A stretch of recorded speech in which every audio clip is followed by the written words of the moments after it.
Off your mind is okay. She off your mind, like me. Chai! Now wow, people wey suppose talk through to power don't off mic. And if we talk, now 500,000 they go summer us, call them hate speech. But fear not, my ego don't come. Ingo torchlight every corner, nooks and cranny of all these bad people where they spoil our country.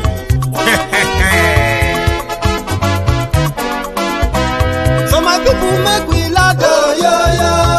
My ego don't come, oh, yo. My people make we shout, oh, yo. My ego don't come, oh, yo. My ego don't come, man of the masses, oh, yo. My ego don't come, oh, yo. My ego diary politico, yo. My ego don't come, oh, yo. This one not the off in mind. Oh, yo. My ego don't come, oh, yo. And in the touchlight every corner. Oh, yo. My ego don't come, oh, yo. Okay, some people be they holla say they want the power. Chai. Them be promise us say we go get light and power. Nah. Them hustle sote they can't get the power. But now they know they do anything with the power. Every day, dollar just they get the higher power over naira. See them talk say make we off mind. But thank God say my ego don't come. So my people make you ladder. Oh, yo. My ego don't come. Oh, yo. My people make we shout. Oh, yo. My ego don't come. Oh, yo. My ego don't come, man of the masses. Oh, yo. My ego don't come. Oh, yo. My ego diary politico. Oh, yo. My ego don't come. Oh, yo. This one not the off in mind. Oh, yo. My ego don't come. Oh, yo. Person where they do evil, no one make person talk. Them say that my yegun, that man too they talk. He too they talk. Say my yegun diary, he they hot like pepper. But every day, then they take money in bulk.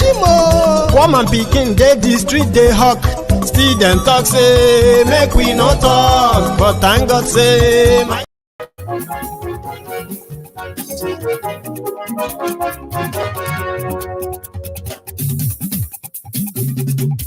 hello there.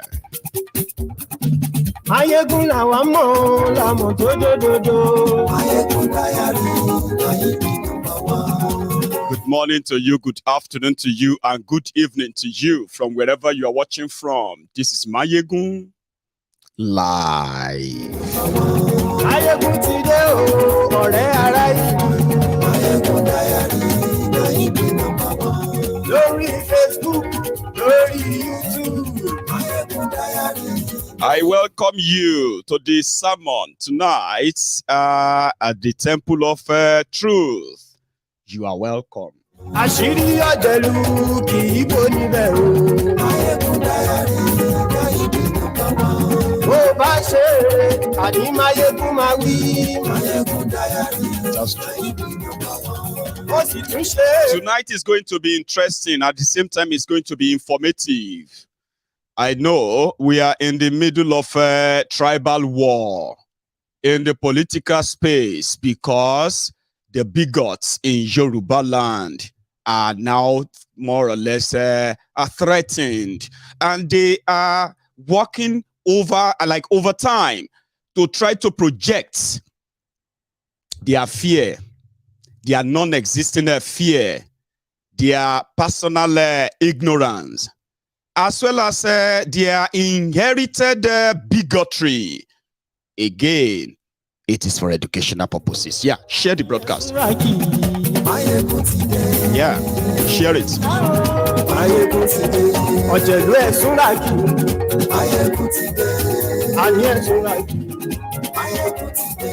Lórí Facebook.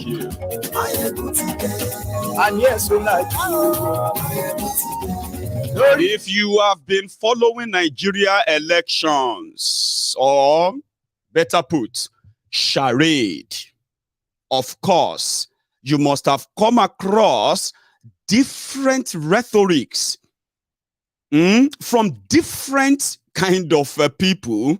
In fact, when their charade kicked off last year, I remember very well, vividly, telling all of you that if there is anything that you should be interested in their elections, it is the exposure that their election is going to give to the hypocrisy of an average Nigerian. Of course, there are many things that happened, okay? And there are many things that are still happening as we speak. It further shows that one Nigeria is a ruse. Even though there are large number of ignorant people who believe in that one Nigeria, but you see, their elections proved otherwise. Go back to your place. Go back to where you come from. You can never be this or that. Nigeria will never, you know that stuff. That's Nigeria, the real Nigeria. Even though a lot of you would prefer to create a different reality that presents this beautiful, wonderful country with beautiful people who loved themselves so much. Now only bad leaders then get in a lie. You have terrible people who are also empowering double, triple, quadruple, quintuple criminals that then turn around to deal with everybody. You get what I mean? It is a crime scene. Nigeria is a crime scene. You've seen the blatant rigging, like the abuse of their own laws, electoral laws. They don't care.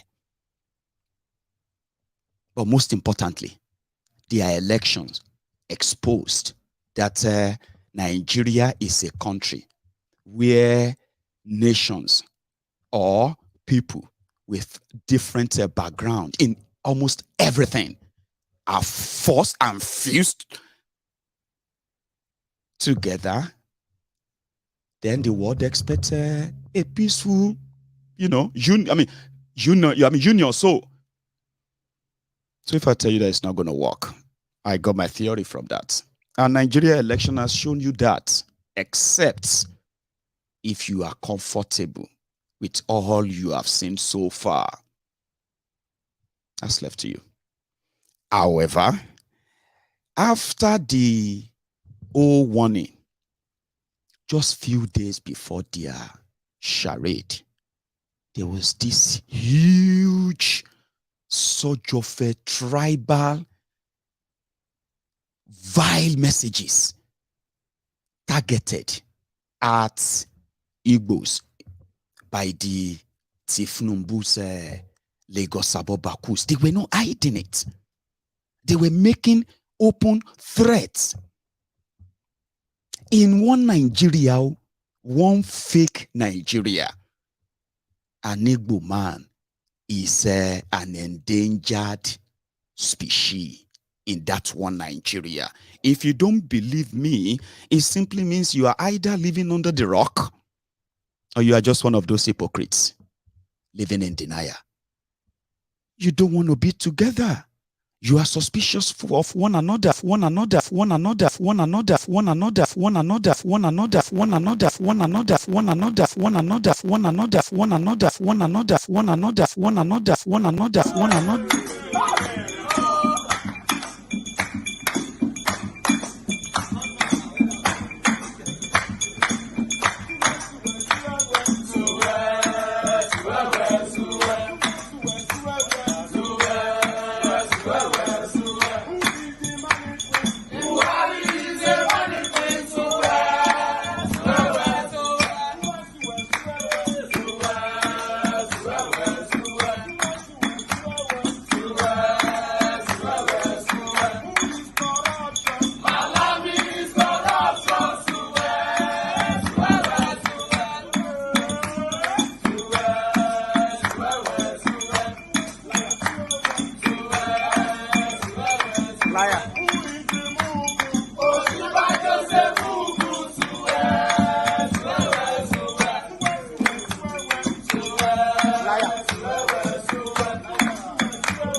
Very sorry about that. I just realized that I've had a tech glitch. But I'm back. Let me know if the audio is perfect just before I continue. Okay. Yes. And you can still share the broadcast, by the way. If you haven't dropped your own offering, which is like the broadcast, please do before we continue. Kindly let me know if the audio is perfect. Great. The audio is perfect. So let's continue. So a few days to their elections, they started threatening people. And it is not that is not like unusual, okay? But prior to that, what we have been hearing from some of these miscreants is that if you don't have a structure, don't even think about it, right? Don't even come near Lagos, okay? Because what are you even thinking? Like, how do you really want to do it? Whether rigging or no rigging, don't even dream of getting even 10,000 votes in Lagos. I mean, they were bragging. But we didn't know that the structure was the structure of violence, the structure of tribal, what do you call it? Tribal politics, the structure of hateful messages, divisive messages. Like I said, some of us watching the whole thing from far, we were actually so embarrassed reading the rhetorics of these guys who were saying all these horrible things, all because they want to project their own unfortunate existence on other people. I was expecting them to actually have the numbers. Sure, you get. Historically, Tinubu never won a presidential election for opposition in Lagos, ever. But they are the one in government. They are no longer opposition. So the rigging started. We saw all the videos. We saw everything. And they still got beaten. But now, let's leave whatever number they declare so far. Let's leave that aside. After the whole thing, right? Something changed. What was that? I think they now realize that they would have to do more than what they did for Tinubu to lose in Lagos. Even though they are telling you, they might be telling you that Tinubu just gave Lagos up so that he can go and rig in eastern Nigeria. So that whenever, if he's declared winner, you can't say he rigged the election. At least he lost Lagos. If he wanted to rig, he would have rigged Lagos. That is the rhetoric of the Lagos Abobakus, but that's not true. In fact, that is not so true. Not only did the thugs, APC and the rest of them were shocked with what happened in Lagos last week. They were shocked to the marrow. Like, not only were they shocked, they were surprised that this actually happened to only 4 people tweeting in a room. The people that they call the noisemakers. Let me tell you something. When they were counting their votes in Lagos, apart from those places destroyed and ruined and the rest of that by their thugs, as well as them writing and changing result and the rest of them, the margin was so huge that it actually sent a message. Apart from what they declared to you, it sent another message. The message that if the people are allowed to do what they want to do, it may actually be over for APC in Lagos, and they will never let that happen. Heaven will rather fall for that to happen. But there is also something, a pattern I have noticed. You are threatening people. Mostly, you see those, look at this. So, if you look at those who are saying that these Lagos elections, as they are carrying it, is like a country, like a national election, so to say, right? If you see those who are sending threatening messages, saying horrible things, in fact, those who are suggesting, right, that commercial areas in Lagos should be turned to commercial, it should be turned to playground to punish those who are not being loyal enough to Tinubu and his gang. Majority of them are not from Lagos. That's what I have figured out. Because the real people that are giving, especially Sanwoolu, that are giving him sleepless nights right now, they are the real Lagosians. Let me tell you. Apart from all of these lousy mouths that actually have no electoral value, okay? Talking about learning from learning a lesson. Last week, Saturday, something unusual happened, okay? APC, Egbekegbe, failed to share any video of any either polling unit or local government election won by Tinubu in Lagos. Did you notice that? That's so unusual.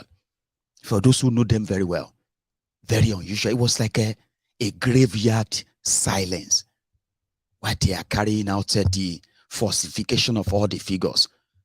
What does that tell you? It tells you that no matter how much you have convinced yourselves, okay, that the Igbos are your problems, the Igbos are coming to take over your land, whatever thing they have told your ignorant, foolish mind, here is a lesson you haven't, you seem not to learn, to have learned. The lesson is that this whole thing is not about Igbos in Lagos. See, you haven't learned. Alimosho is not Igbo-dominated area in Lagos. You lost Alimosho. Agege, where your speaker comes from, for the past 20 years, he has been representing Agege. You lost Agege. Isaleiko, that is Lagos Island, where you believe that traditionally, it should ordinarily just be an easy ride. APC lost the entire Lagos Island. They have to rig it. Listen, these are not Igbo-dominated areas. Now, when you now go to their supposed eyebrow of Lagos, the posh areas, Aja, Ikoyi, and Victoria Island, all those areas, they lost the entire place. Mushin, which is also kind of an land in Lagos, they lost Mushin, only for them to rig it. These are the shocker that has prompted even Sanwoolu to take a new measure apart from threatening people. I'll tell you those measures. MC Olueron lost Oshodi. A Labour Party candidate won a House of Representatives seat in Oshodi. They may not tell you, despite all the rigging, all the muzzling. Now, if all of that didn't really work, and today you are still threatening people, people want to talk about what really affects them. They want to talk about the insecurity. They want to talk about the unemployment. They want to talk about the decaying infrastructure. They want to talk about the abandoned projects. They want to talk about things that affects them directly. They want to talk about the tax that they pay and how much of that is actually taking care of the vulnerable in Lagos. These are the things they want to talk. They don't want to talk about how Tinubu saved your lives because he gave your brother one junction to collect money for the past 15 years. Your family have been surviving on it. That's not what they want to talk about. That's what you're not paying attention to.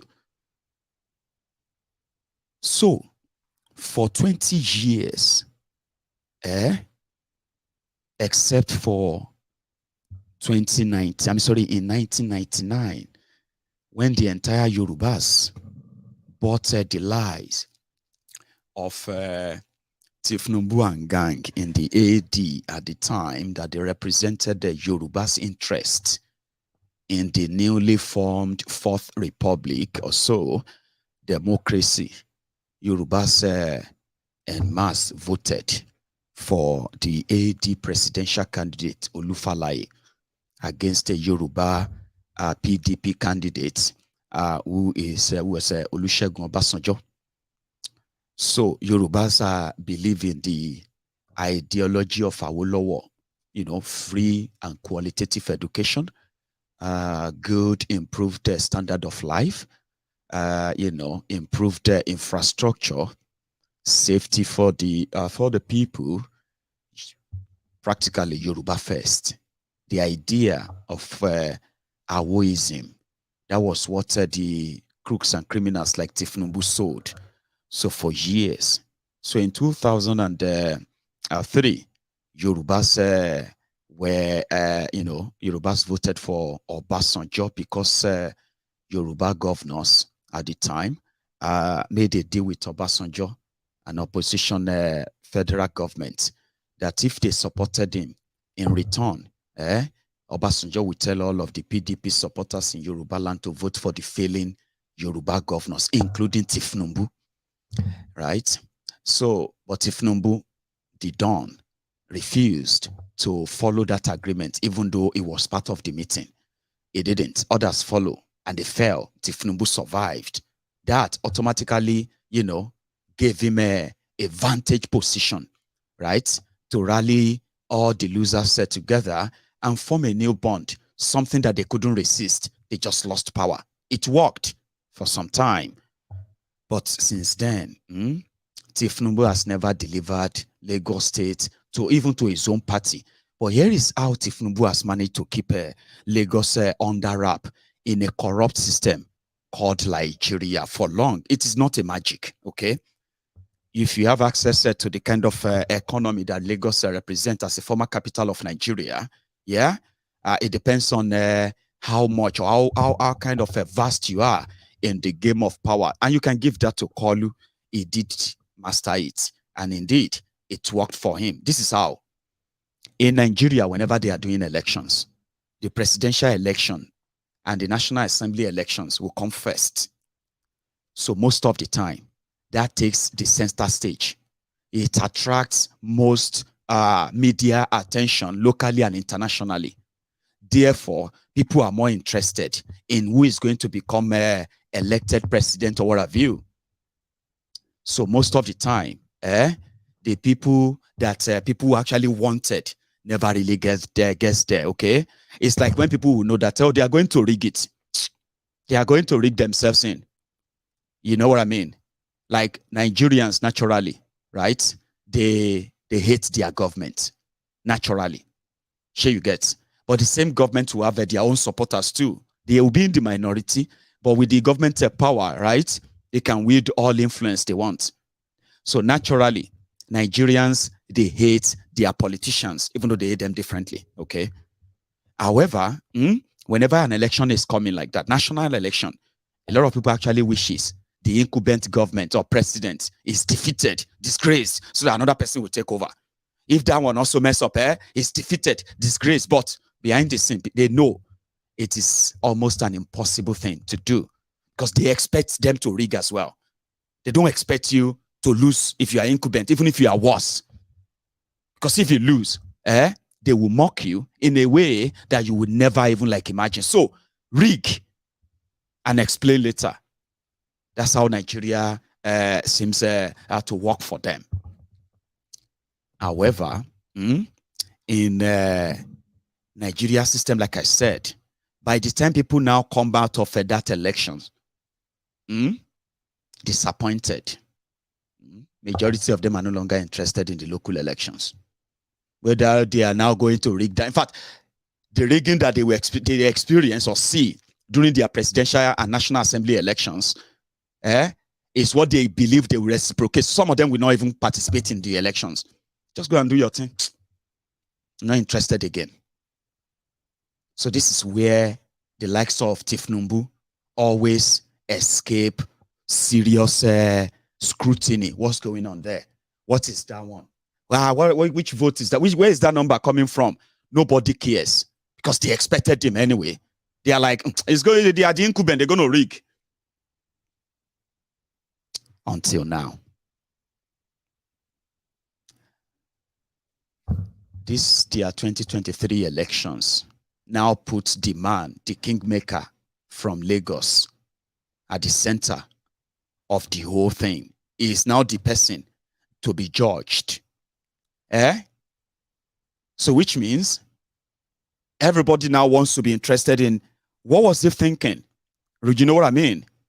And as it is today, APC, Egbekegbe, is despised more than what you can imagine. Even though they've managed to rig themselves in a way, they are more despised. Here you get. No one wants to associate with them except there is something they want to benefit or something they are already benefiting. This is an honest opinion. And the way they have done it is like a court of a thing. Here you get. So this, their 2023 elections now exposed what many of you have never been interested in. Threats, intimidation, rigging, violence, and every other thing they have been doing are now attracting the attention of the people, which will now make it even more difficult. I sympathize with them all, because let me tell you something. A place you have ruled for 24 years, you don't need to force them to support you, do you? I mean, 24 solid years. You have changed their lives, I believe. Haven't you? Why intimidate them? Why threaten them? Now, as you are watching this video, as their thugs are threatening people on social media, Sanwoolu and his team, they are intimidating your parents. I'm not talking to those idiots who are not from Lagos, okay? If you see some of them, if you see any of them throwing this Yoruba, that, they are those wearies. Most of them are not from Lagos, okay? Don't waste your time replying them, all right? You are Yoruba Omo Ali. You want Igbo to take Lagos. You want this and that. That's how they talk. They haven't learned anything. They haven't. And it's all right. Say life is a teacher. The more you live, the more you learn. I'm talking to all of you who are from Lagos.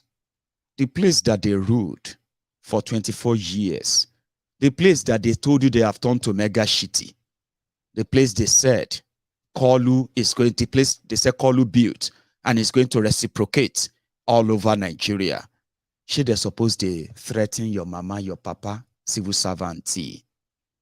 It's just a question of their thugs are threatening people on social media. If they burn you well, come and vote for APC, this. If they burn your papa well, come. We'll go show you that day. But you guys are actually not many. Have you not noticed? You couldn't show them for Kolu. You were all deaf on the 25th of February. You were saying that day was, just wait for us. Just wait for the final result. Just wait for this. All of you don't know. You will see the game because you are waiting for your criminal leaders to release a fake result. Not because you have anything in that your Oshodi, where MC Olueron is. Just think about that for a minute. Oshodio, where MC Olueron is your king. They beat him there. What do you make of that? Rigging? Yeah? Think about that. Alimosho, that is your traditional base in Lagos. They defeated you in Alimosho. Think about that. I'm just saying. Do you now know that if you have learned anything at all, threatening people and giving them this empty warning, we'll deal with all of you, we'll do this or that, doesn't seem to be working. You would have to declare a full martial law in your Lagos on Saturday to stop the people that have actually they mean you so much. Yorubas, not even Igbos. Yorubas, don't mean gidigon. You are calling them Omo Ali because of Tinubu and the rest of that, yeah? They are threatening your parents, civil servants. You know what they are telling civil servants in Lagos? The place where you ruled for 24 years, see. And you are this scared. I've never seen them this scared, honestly. Okay? I know that they will rig you, all right? The same way they write the results. That they couldn't put Kolu ahead. This time around, they will put Sanwoolu ahead. Some of you don't even know that. You have declared war on them for telling them that you will show them that day. All of you, families, relatives of those who were killed during the NSAS, those who were killed during the COVID-19 lockdown, a lot of people don't mean you. They mean you so much. I'm just saying this free of charge so that you will know that all of you that have been seeing Sanwoolu on a Twitter storm, on Twitter, on Facebook, it gets so bad, Sanwoolu is promoting his own tweet on Twitter. Can you believe that? Lagos State government, they are now publishing the achievement of Sanwoolu, and they are paying you. They are paying YouTube money. They are paying Twitter money. They are paying Facebook money. They are paying Instagram money. They are paying influencers on social media to remind the Lagosians that Tinubu love you. They have served you. Please don't fail us. You know the message they are sending to your parents. For all of you who are not in Nigeria and your parents are civil servants in Lagos, they are sending it to them that if they fail APC on Saturday, they are going to collapse Lagos completely. Failure to vote for APC, failure to vote for Sanwoolu is going to bring Lagos State to total collapse. People are going to lose their jobs. That's what they told people. They are telling people like, see, head of department, including head of medical department in Lagos State. I don't know the name they give them, or medical, what do you call the leaders who are in the medical field in Lagos? Medical director. They have different forums for different civil servants in Lagos. Those who are sweeping the streets, they have WhatsApp group for them. Those who are doing LASMA, they have WhatsApp group for them. Those who are doing LOMA, those who are like working in the ministries here and there. Now I know, if you think they are only threatening you, their thugs are threatening you on social media. You have no idea how much they have gone. They have taken it even further. The landlord in Lagos, have you heard your own threats? Especially all of you who are landlords in Magodo, phase 1, phase 2. I have my uncle that I help supervise building his own house in Magodo. Magodo is Sherry. That one, should be not that one be phase 1. Can't even remember. That was about 20 years or so ago, right? You see this Sanwoolu's desperation. They are asking people, listen, they are sending messages and telling people that you want to go and vote for Labour. I mean, they're supposed to be talking about PDP. Because Labour are just people tweeting in 4 rooms. I mean, 4 people tweeting in a room. Now you are telling them if they burn your papa well. If now your papa burn you, come out. This is Lagos. And people are beginning to look, see, if you see anybody telling you that if they burn your papa well on Saturday, come out, just copy their names, okay? Go and search for their names on Facebook. Their real names and their real pictures. You will see them on Facebook. Majority of them are not even from Lagos. Sure, you get. They are those, those you can call the destroyed young Yorubas, mostly destroyed Yorubas, as they are destroying our people, economically, reducing them to paupers, reducing them to beggars, reducing them to bunch of ignorant, lost souls. This is causing a lot of backwardness in Yoruba land. And that is why we need to arrest the drift.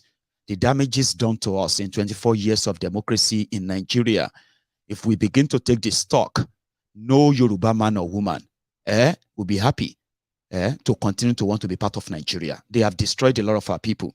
All of these destructions we are witnessing in Nigeria today, right? We are having our own fair share. As the criminals are dealing with other people from other regions across Nigeria, in Yoruba land, We have never been led by any other nationality or tribe. Yorubas have been the one who have been governors since 1999 in Yoruba land. Yorubas have been 100% those who have been lawmakers from Yoruba land since 1999.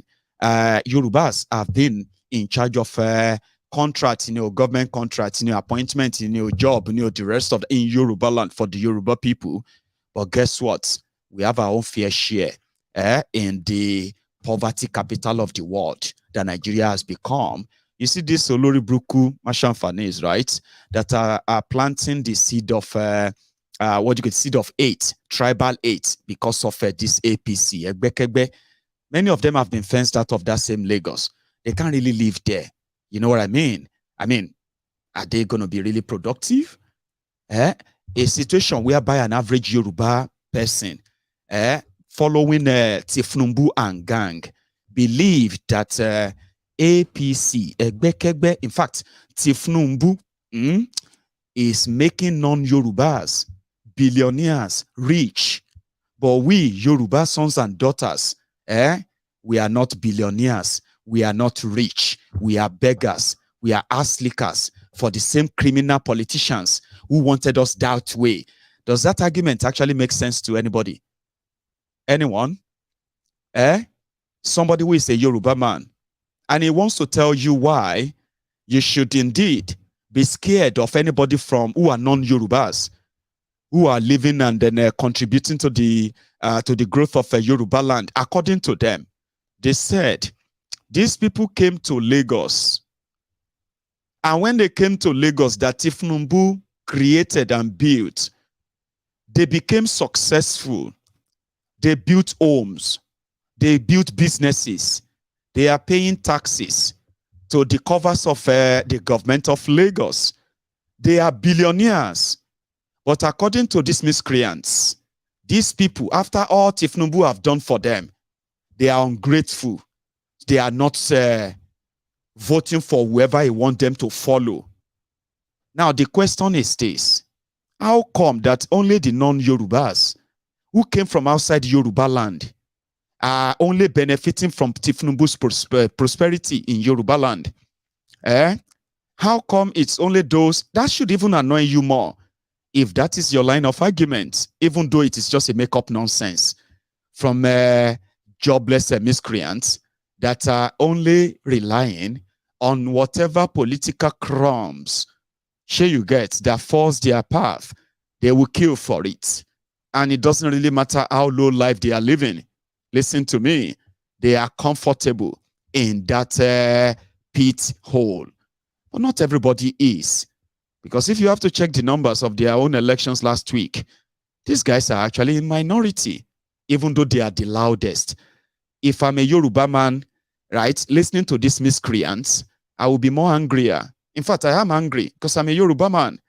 Somebody is arguing to defend Kolu Tifnumbu, and he's asking Yorubas to defend Kolu Tifnumbu, and he's saying that APC is preserving the interest and the growth of Yoruba people. But these same people are saying that the only people who have been more prosperous from Tifnumbu's generosity have been non-Yorubas. That's sad, if you ask me. Because we were supposed to be counting billionaire Yorubas too, created by Tifnumbu. But there are billionaire Yorubas created by Tifnumbu. He didn't create a billionaire Yorubas from creating jobs or businesses or creating wealth. They are billionaires he created from stealing your money. They are politicians. Politicians around Tifnumbu are billionaires. The people that they are ruling or leading, they are paupers, beggars. How is that even like comfortable for anyone? Talking about using threats and all that. APC, Egbekegbe said, Peter Obi is the most dangerous politician right now. So in Nigeria, why? They said it's because he lost elections and is now going to court. Is he looking for problem?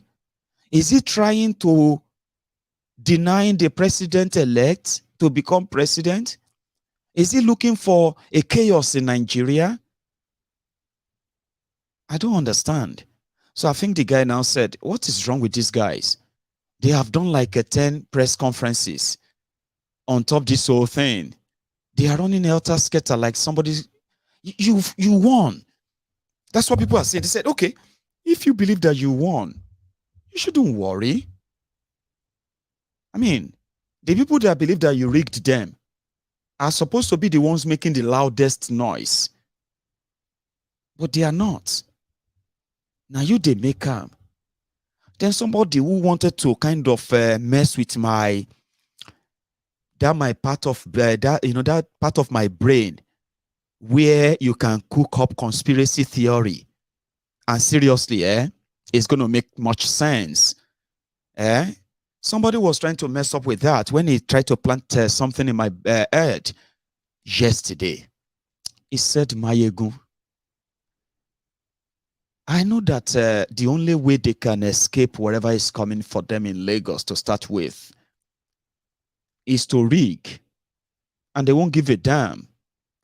But the problem now is that there is more attention on them, especially the level of panicking mode they have gotten into, threatening your own civil servants, threatening your own landlord in Lagos that you are going to revoke their CFO.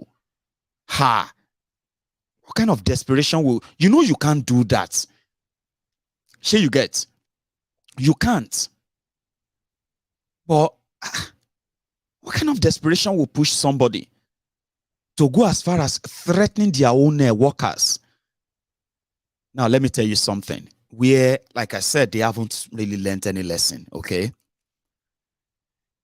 The total number of Lagos State government workers, rough estimate, not the actual.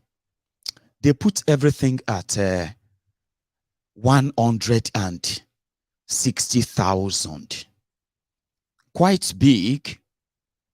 Some said it's just ghost worker, filled with ghost workers where they are just milking the money. But 160,000. Those who are working in the medical field, those working in those ministries, parastatals, and all those places, Alausa, and all those local government staff, they said all of them 160,000. Now they are telling all of them to bring their PVC to work on Monday. Those who are currently on annual leave, who are be short break, they have told all of them to come to work on Monday and bring their PVC. Because if all of them failed, if they should fail to let Sanwoolu come back, they are all going to lose their jobs. So, what's up everywhere right now? As some of them are busy sharing different fake news, vile news, and all of that, they are also filling the entire place with different threats and all that. And I am like, Sheuna, are you ready? If all of this rigging fail, and you end up losing to the people tweeting, 4 people tweeting in a room. Shangbama funny, oh, yeah. No wonder, as they are blowing hot, they are blowing cold. Some even said, MC Oluheron, don't gentle. Sorry if you don't understand Yoruba, okay? So talking about that conspiracy thing somebody put in my head, tried to put in my head, Mayegu, I know that you have your own way of seeing things, so. But Mayegu, there is this voice in my head that continues to tell me that, Abi, this whole thing is a game. To allow Kolu to rig election, give him the sense of a victory, as the incoming president. And in that regard, lose Lagos to a supposedly relatively unknown political party like Labour. So by the time they are now consoling themselves that they will get the Lagos back in court, then bam, Supreme Court will drop the bombshell.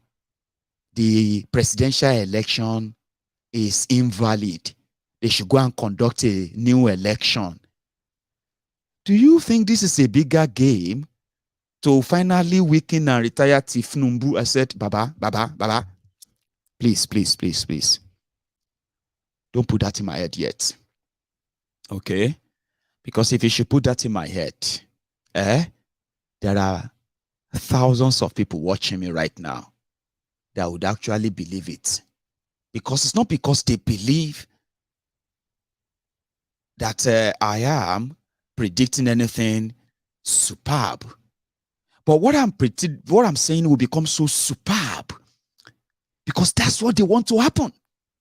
There's a difference between what you want to happen, when you create your own reality in a way. Because you know when things get to a stage where you cannot even explain anymore, say, I don't even understand anymore, Baba.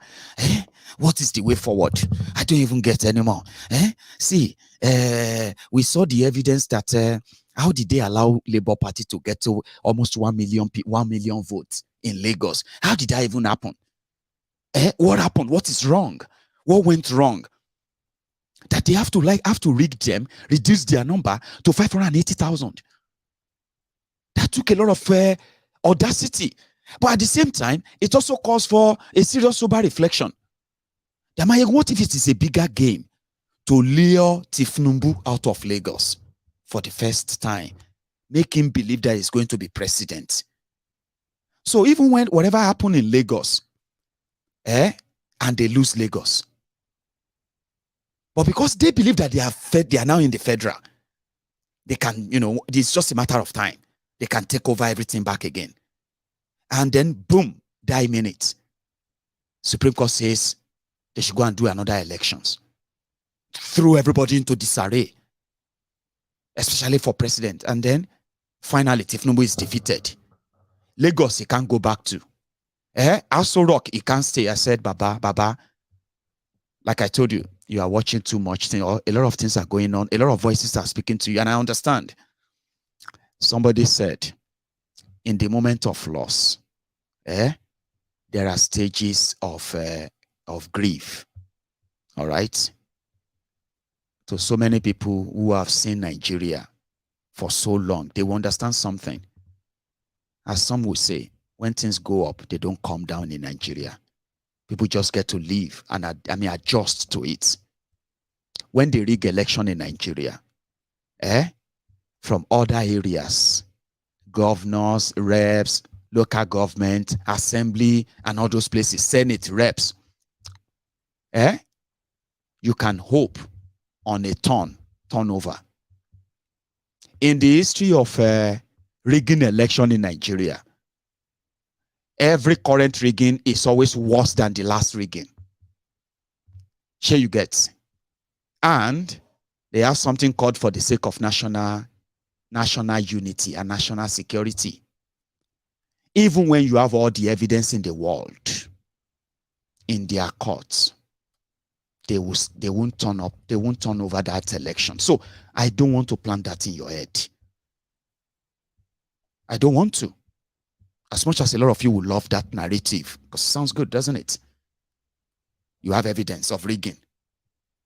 1 week, 8 days after your elections, they have declared the winner. But the results that declared the winner, 80% of them, more than 25% of the results have not been uploaded. People are asking, where did they get the result they announced? That 1 week after elections, the results are not on the INEC portal. Of course, everybody saw that.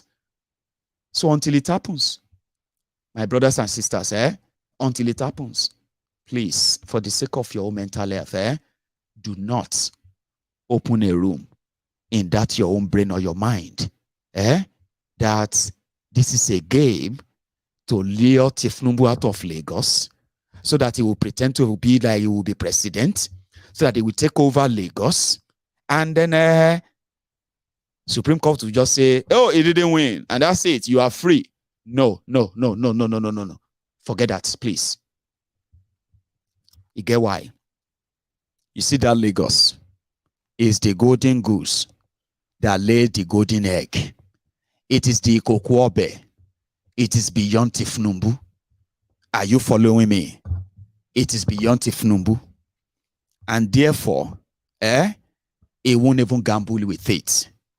The truth of the matter is this. Tinubu gambled away Lagos the day he associated with APC, Egbekegbe. Are you with me? But somehow, he would have to what? He would have to bleed blood. He would have to sweat blood.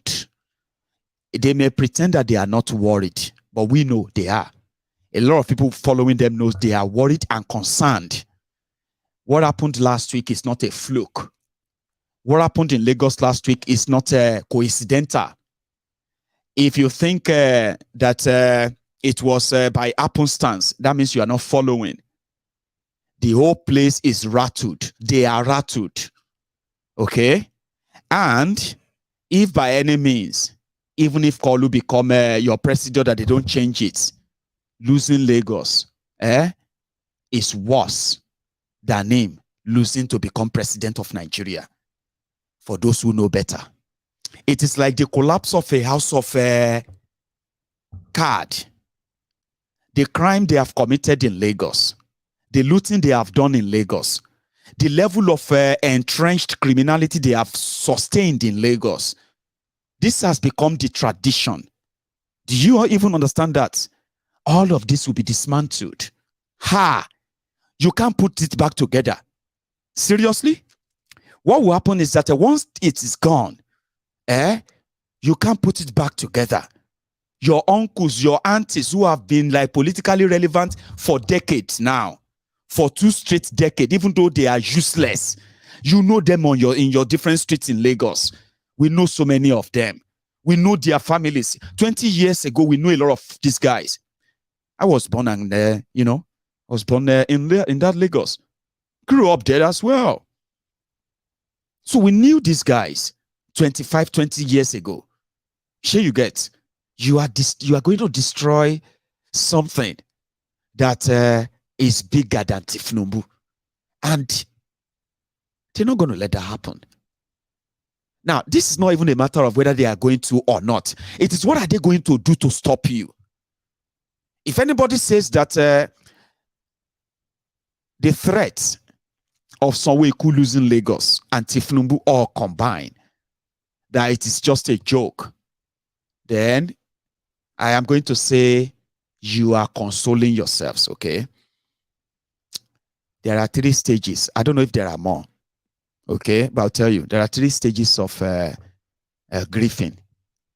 When something happens to you, at first, out of shock, out of disbelief, you first deny that it happened. Even when you are seeing it, you'll be telling yourself, no, it's nothing. No, this is not happening. No way. Of course, this is not happening. Then, after that, is the stage of regret. The stage of regret is going to be after all you hoped or expected is all like gone like that. Now, from the stage of regret, you get to the stage of depression. The stage of depression is when you begin to kind of self-destruct. You begin to blame yourself, blame everyone around you. You begin to kind of self-harm. You are going to run mad. That is why when people are suffering any losses, they are advised that if they cannot cope, they should speak to somebody Because so many of us cannot undo pain or losses by ourselves. Nature, they call it. Maybe all of us strong. Go. They say, strong man, strong man. Strong man, don't break down. They don't they cry. Oh. Say, why are you crying? Say, strong man, strong girl, strong girl. Strong girl. When he enter, you go break down. No be all of us feel undo losses. So that's exactly the stages of grieving that a lot of you are passing through now. To you, the Obidients, few days ago, you were so down. Oh, you were so down. Some of you were living in denial because according to you, Tinubu will never be this or that, which is all right, okay? It's called stages of grieving, okay? I don't think any of you have gotten to the stage of regret yet. Not all of you. There are some of you who have kind of from 0 to 8. Okay? From denial to regret. They started cutting off their voters card. I will never participate in your election again. I will never be part of this again. This Nigeria can never work again. But there are still many of you holding on. Because you know what I observed? Something gingered you prior to the 25th of February. Almost everybody ruled you out of the game. In fact, some people are currently temporarily normal right now because for almost a year, they continue to tell you that all of your time, you are wasting your time. You are going to come distant third because there is no polling unit, voting center on social media. Remember? Nobody gave you a chance. I mean, a lot of people didn't give you any chance. Sure, you remember. And then, like joke like you shook everywhere. And you became the people they are now calling the most dangerous people for challenging the status quo. So, they were threatening you too, remember? They said you are nothing.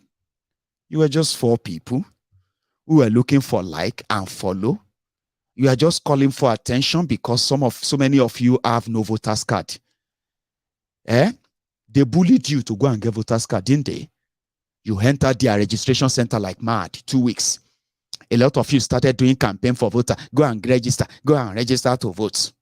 That's what they did to you. So the same thing they did to you as well, that you will not even win one single local government when they are done with you. They will teach you a lesson, only for you to end up being the one to teach everybody a lesson. I have learned from your movement, I won't lie. I have learned from it, and I acknowledge your audacity. So, a day to the election in Lagos, they activated the social media influencers to start peddling and then profiling the Igbos in Lagos. They singled out the Igbos. There is nothing they didn't write. All the Yorubas that went there, that felt embarrassed, that she to re-election, lejeve sorayin di were bayi. They say, she to re-election, leje pa shifu. She nítorí obìnrin leje pa shifu. Ta ló rántí movie. How many of you remember that movie? It's a Yoruba movie. She torí iPhone 6. Leje pa Mrs. Volade. It's a Yoruba movie that says, is it because of ordinary phone? Is that why you killed Mrs. Volade? Oh yeah, you are under arrest. You will follow us to the station. You remember that guy? He's an actor from Abeokuta, Ogun State. Torí Koki. Nítorí Mirinda tútù lẹ ṣe pa Junior. You are under arrest. Ta ló pa chief? You know that stuff, Sorry if you don't understand Yoruba. I will explain to you. There is this Yoruba popular actor, right? There's a line. He always does. He acts the role of a police officer in Yoruba movies, okay? So whenever he goes to effect arrest of anybody accused of anything, so usually, instead of saying, you are under arrest, Anything you say will be used against you in the court of law, all that stuff, eh? The guy, as a police officer, would have actually convicted you of the crime. For example, if they are investigating homicide, like somebody got killed, and they have they like a chief, okay, chief, and who has stewards, you know, people who work for him in his house. So chief died mysteriously. So the suspect will be the cook, the driver, and then maybe, you know, the brother of the chief, who was unhappy with chief for not giving him money. All of that are in a Yoruba movie. So this guy will come in. So when somebody now says, when they say, now this is the person that killed chief, because this driver is sleeping with the wife, with the chief's wife. So the guy will just come in and say, nítorí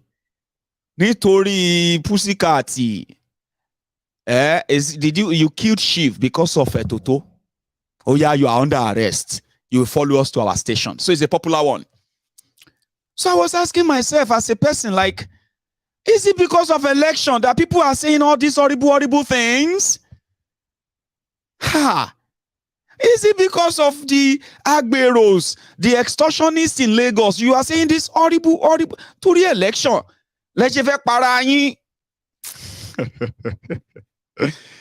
You know, I mean, in that same Lagos, so the Speaker of Lagos State, when he felt like the people cannot be abandoned during COVID-19, and what did he do? He said, we need to give our people palliative. Okay, the palliative from the Speaker of Lagos in Agege. Take a look, 2020. Wait, man, see the bread. Obasa, see what you give us. See what? How many houses? Most at home. For building like this, for bread, most at home. How do I take care?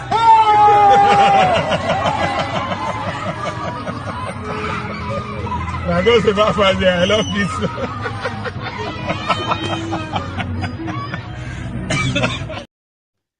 That's Agege, where Obasa, their speaker, gave them loaf of bread per family, one loaf of bread per family, to support them during the COVID-19. Those are the people you are calling Omoale for rejecting APC in Agege. Come on, let's be for real now. A lot of you live in Agege too, especially if you are watching me from Agege. 24 years. 24 years. Anyway, so they had to start blackmailing people. I mean, I remember this scene. I don't know if you do. This one is actually recent. In that same Lagos. 270,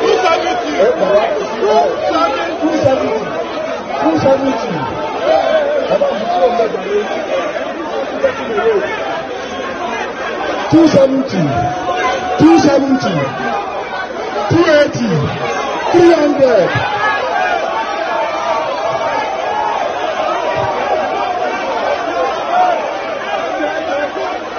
300.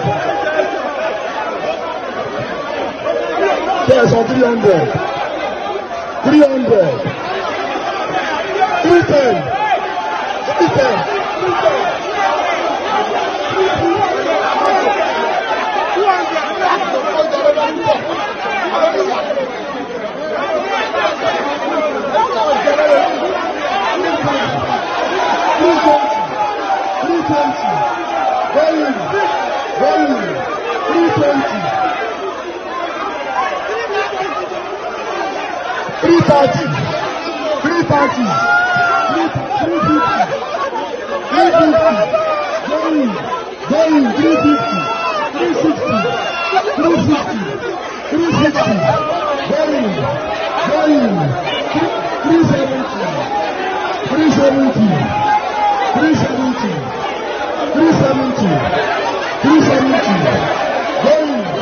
370.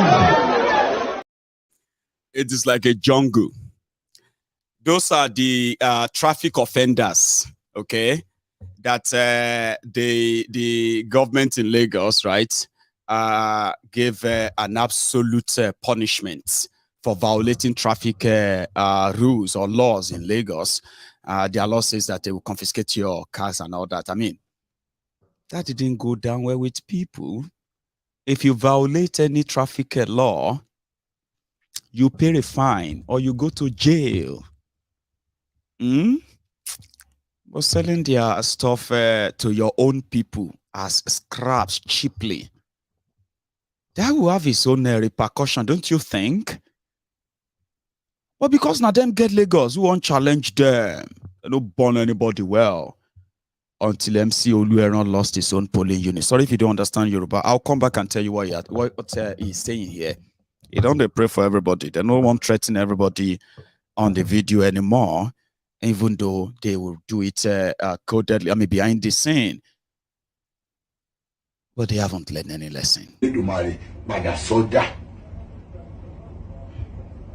Ọlọ́run á sọ àwọn ọmọ yín náà bá ṣíwájú the president àwọn ọmọ tí yín náà á gun òkè lágbọ́rọ̀ lọ ṣí àlá please and please ẹ jọ̀ọ́ gbogbo ẹ̀yin tá bá ṣẹ̀ ẹ foríjì wá ṣóyè yín sí ẹ jọ̀ọ́ tó rọ Ọlọ́run ẹ jẹ́ ká jáde lọ́ndì lẹ́gùn ẹ jẹ́ ká lọ gbé ọwọ́ wa yìí ká lọ fi tẹ̀ fún ìgbàlẹ̀ APC kó lè rámpọ̀ kí dùnú lè dé bá gbogbo wa please ẹ jọ̀ọ́ tó rọ Ọlọ́run gbogbo yín Ọlọ́run ọbẹ Elédùmarè aṣọre ìyanu fún yín Ọlọ́run ò ní fìyà jẹ yín kò ní fòṣìta yín kò ní fara ní àgbọ́kọ̀lé yín kò ní já sófo gbogbo nǹkan tẹ́ bá dáwọ́lé ó máa yọrí sí rere Ọlọ́run ò ní fara ní ọ̀n ní gbé yín dìgbàdìgbà káàkiri ọ̀n ní tọrọ owó fún yín lórí Facebook ọ̀n ní tọrọ owó fún yín lórí Instagram ọ̀n ní tọrọ owó fún yín lórí Twitter ọ̀n ní tọrọ owó fún yín lórí WhatsApp lágbọ́rọ̀ lọ́nṣí àlá gbogbo àwọn ọmọ yín ò ní dìtàkùdà lójú ẹ̀mí yín àpadà sí burúkú kéré tó di kò ní jẹ́ téèyàn kọ̀ọ̀kan nu yín arúgbó inú ilé yín á dàgbà á dógùn lágbọ́rọ̀ Ọlọ́run kó tó fọwọ́rọ́ rọrí kú lágbọ́rọ̀ Ọlọ́run iṣẹ́ àlá Ọlọ́run òbí Elédùmarè kò ní pa àwọn ọmọ yín rẹ́ sọ́nà bí èéfín lágbọ́rọ̀ Ọlọ́run bó ti ẹ̀yin tá wà lábúrò gbogbo yín pátá ẹ jọ̀ọ́ nítorí Ọlọ́run ò ní fi ná ọmọ kò ní fi jó gbogbo yín ẹ jọ̀ọ́ nítorí Ọlọ́run ẹ jẹ́ ká sowọ́pọ̀ lọ́ọ̀dì lẹ́gùn ká lọ ṣe kíni ká lọ dìbò fún gọ́vnọ̀ Sanwoolu ní Lagos State gbogbo àwa tá ń gbé Lagos State ìwọ tó ń gbé Abẹ́òkúta gọ́vnọ̀ Dàpọ̀ ìwọ tó ń gbé Ìbàdàn gọ́vnọ̀ Tẹ̀sí ẹ ti understand ṣe ẹjọ́ tó rọ Ọlọ́run ọbẹ Elédùmarè àdúró tí Ọlọ́run ò ní fara ní lágbọ́rọ̀ Ọlọ́run àpadà sí burúkú kò ní dé báyìí lágbọ́rọ̀ Ọlọ́run ṣí àlà bismillahir rahmanir rahim alhamdulillahi rabbil alamin arrahmanir rahim maliki yawmiddin iyyaka na'budu wa iyyaka nasta'in siratal mustaqim sirata lezina alamta alayhim ghayril maghdubi alayhim waladdallin amin. Thank you very much. What shall I say unto the Lord? Yes, Lord. All I have to say, Thank you, Lord. what shall I say? Thank you,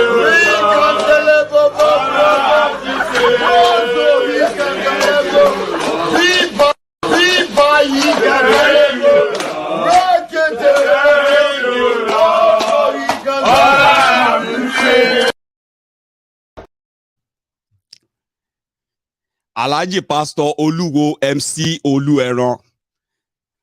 If you pay attention to all his prayers, he is not praying for all of you in Lagos, so he is praying for himself.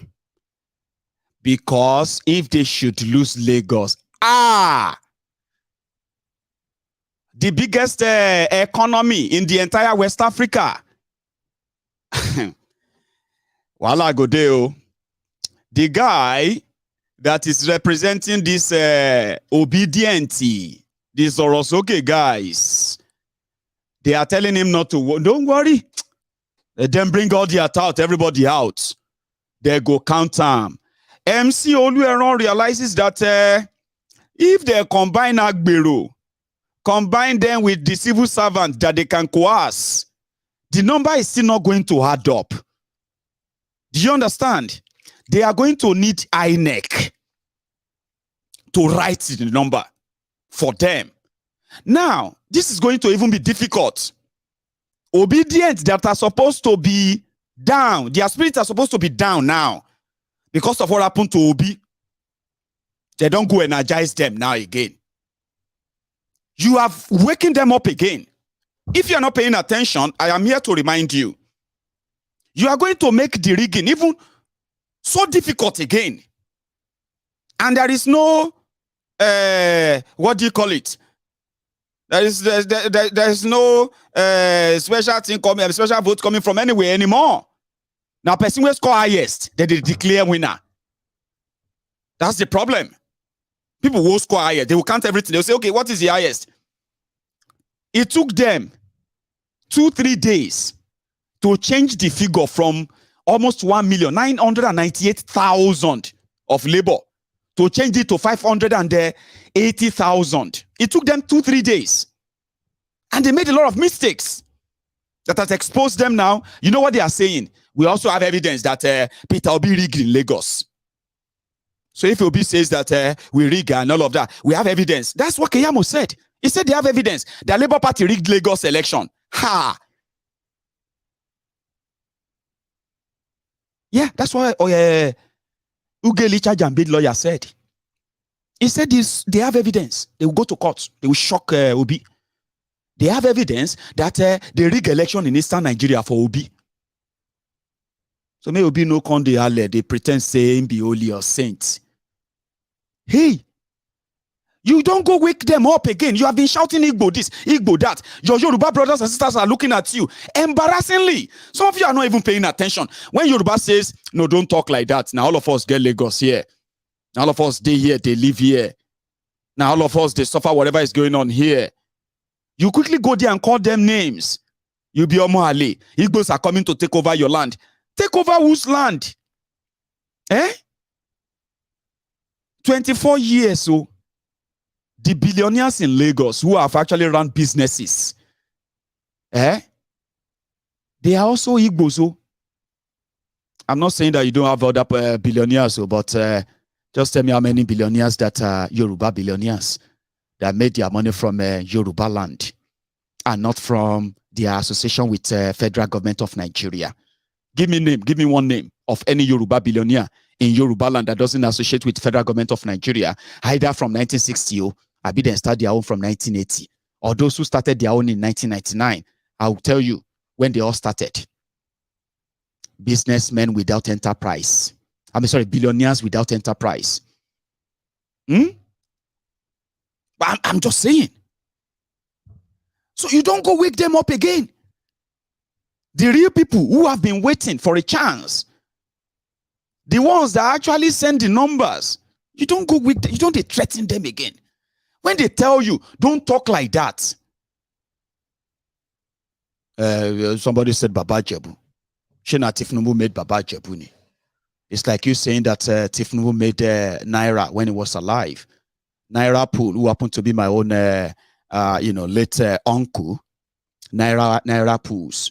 They are those who brought those lottery, lotto, and everything to Nigeria. It's as far back as late 70s.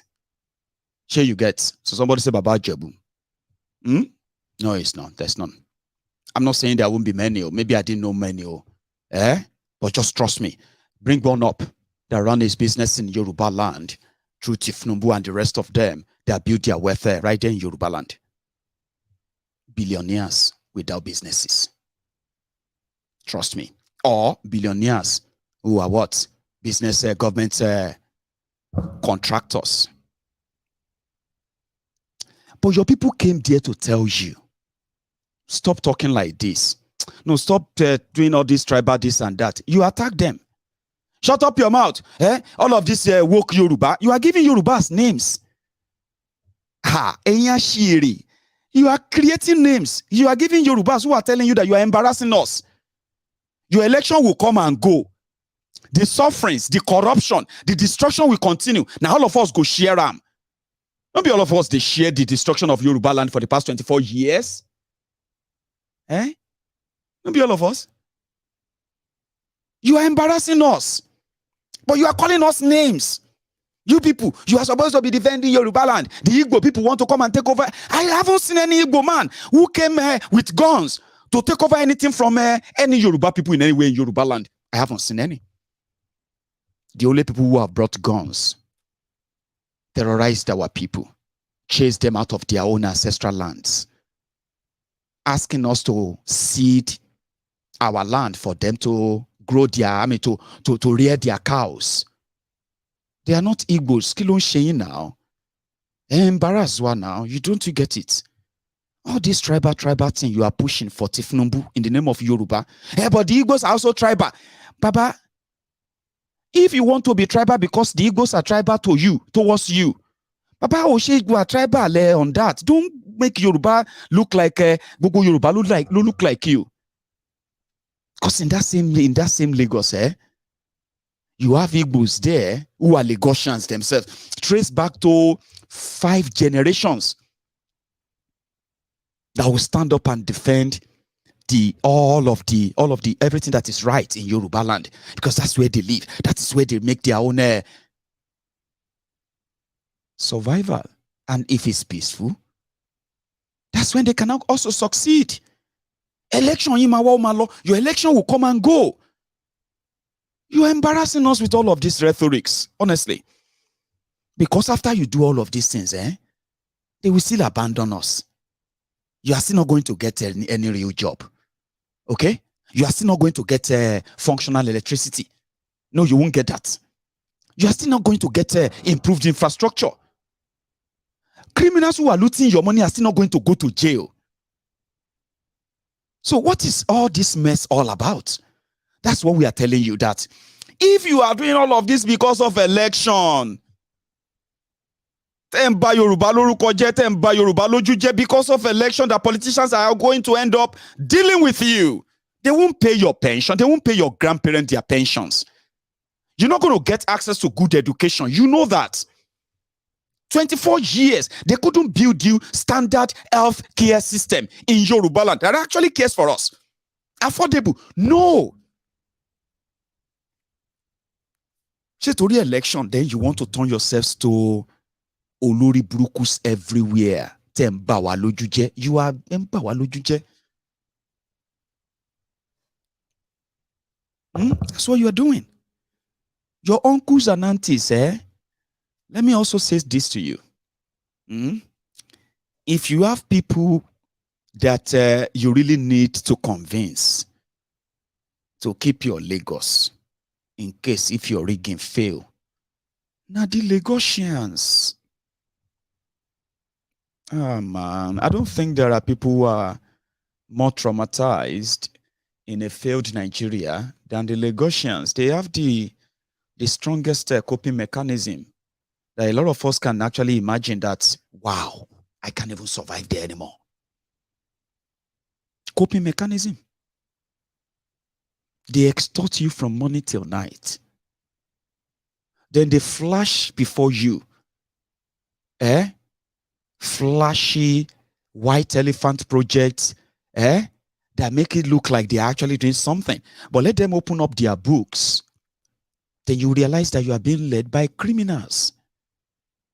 They are begging, and their thugs are threatening. Even Sanwoolu is praying. Just something like this. His Excellency, the Governor of Lagos State, and his wife, Babajide Sanwoolu, we welcome you to the redemption camp in the name of Jesus.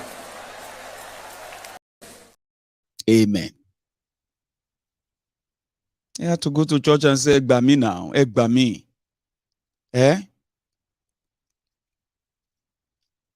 We can't lose here. Now he believes that it is actually possible for them to be, because that's what I see. And also, they have to go and print a long banner along a major highway in Lagos, so that they can show the Lagosians. See what we have done now. We know that you are angry. We know that. See, I'm not making this up, okay? Sanwoolu is actually appealing to people and saying that I'm so sorry. We are sorry that we offended you. Whatever we have done wrong, okay? Please, let me complete what I am doing, because you can't send us away now. They actually believe that they can actually be sent away now. Somebody said, but it's normal now. He needs to campaign for himself. Of course, he needs to campaign for himself. But this is not campaign. It is campaign of threats. So instead of people to be scared, they are now secretly getting more angrier. Go, Mayegun, don't disturb yourself, Jare. Mayegun, leave them. On Saturday, we go see wetin go happen. Wetin go happen?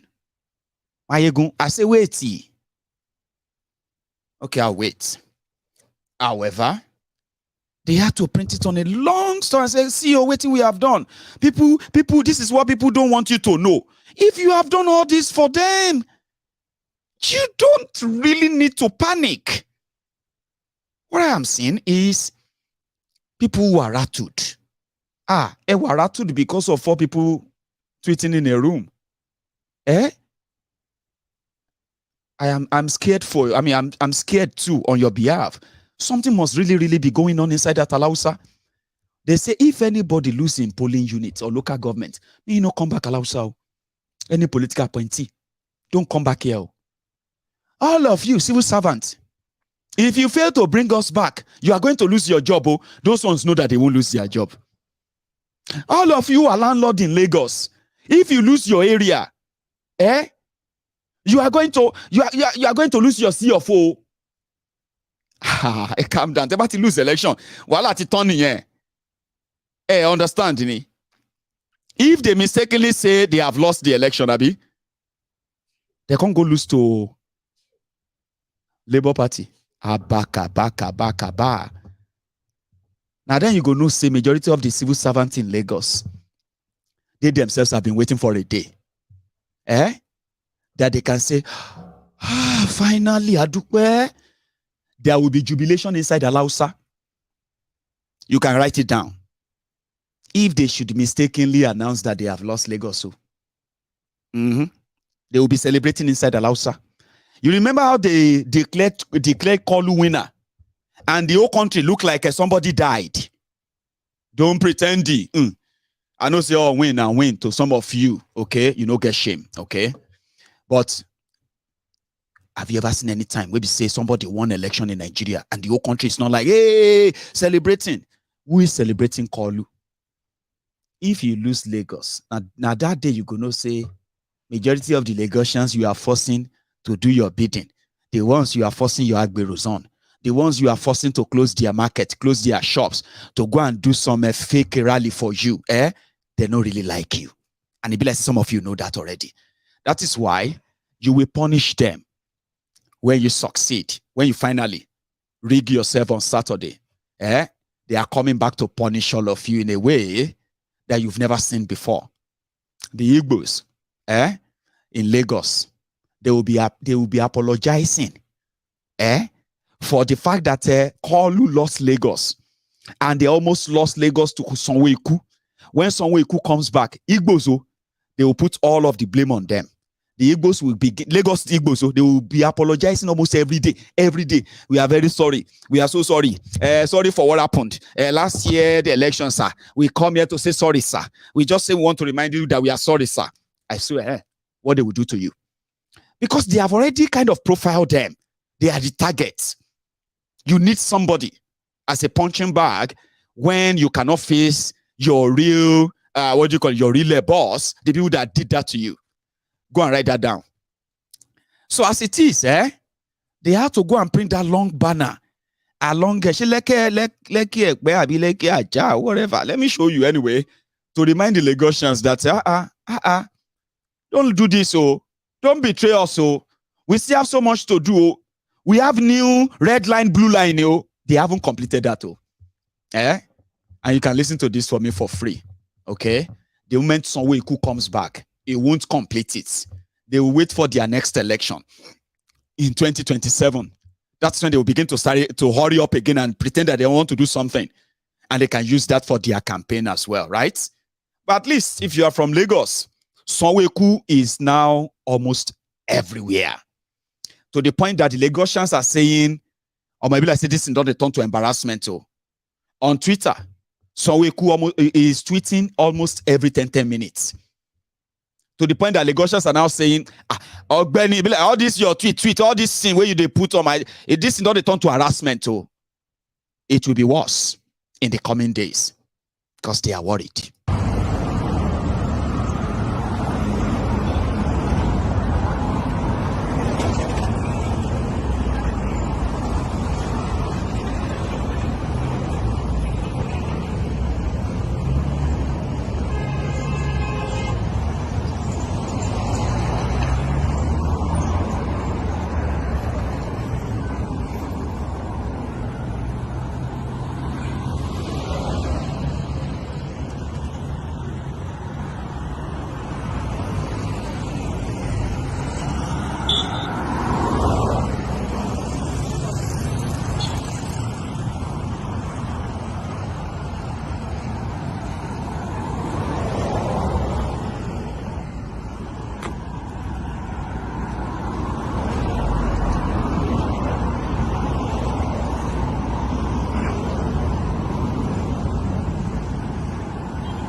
Part 1, 2, 3.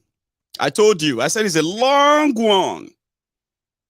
It's going to take kilometers, like 3 miles or so, to explain to Lagosians what Sanwoolu has done for them, in case if they are forgotten. But do you know something about this Obidients? One thing that some of the establishment have learned from them, and it is in a hard way. Okay? Obi, the underrated one, that they have rigged out, obviously. That Obi has an effect where he said, they give shishi.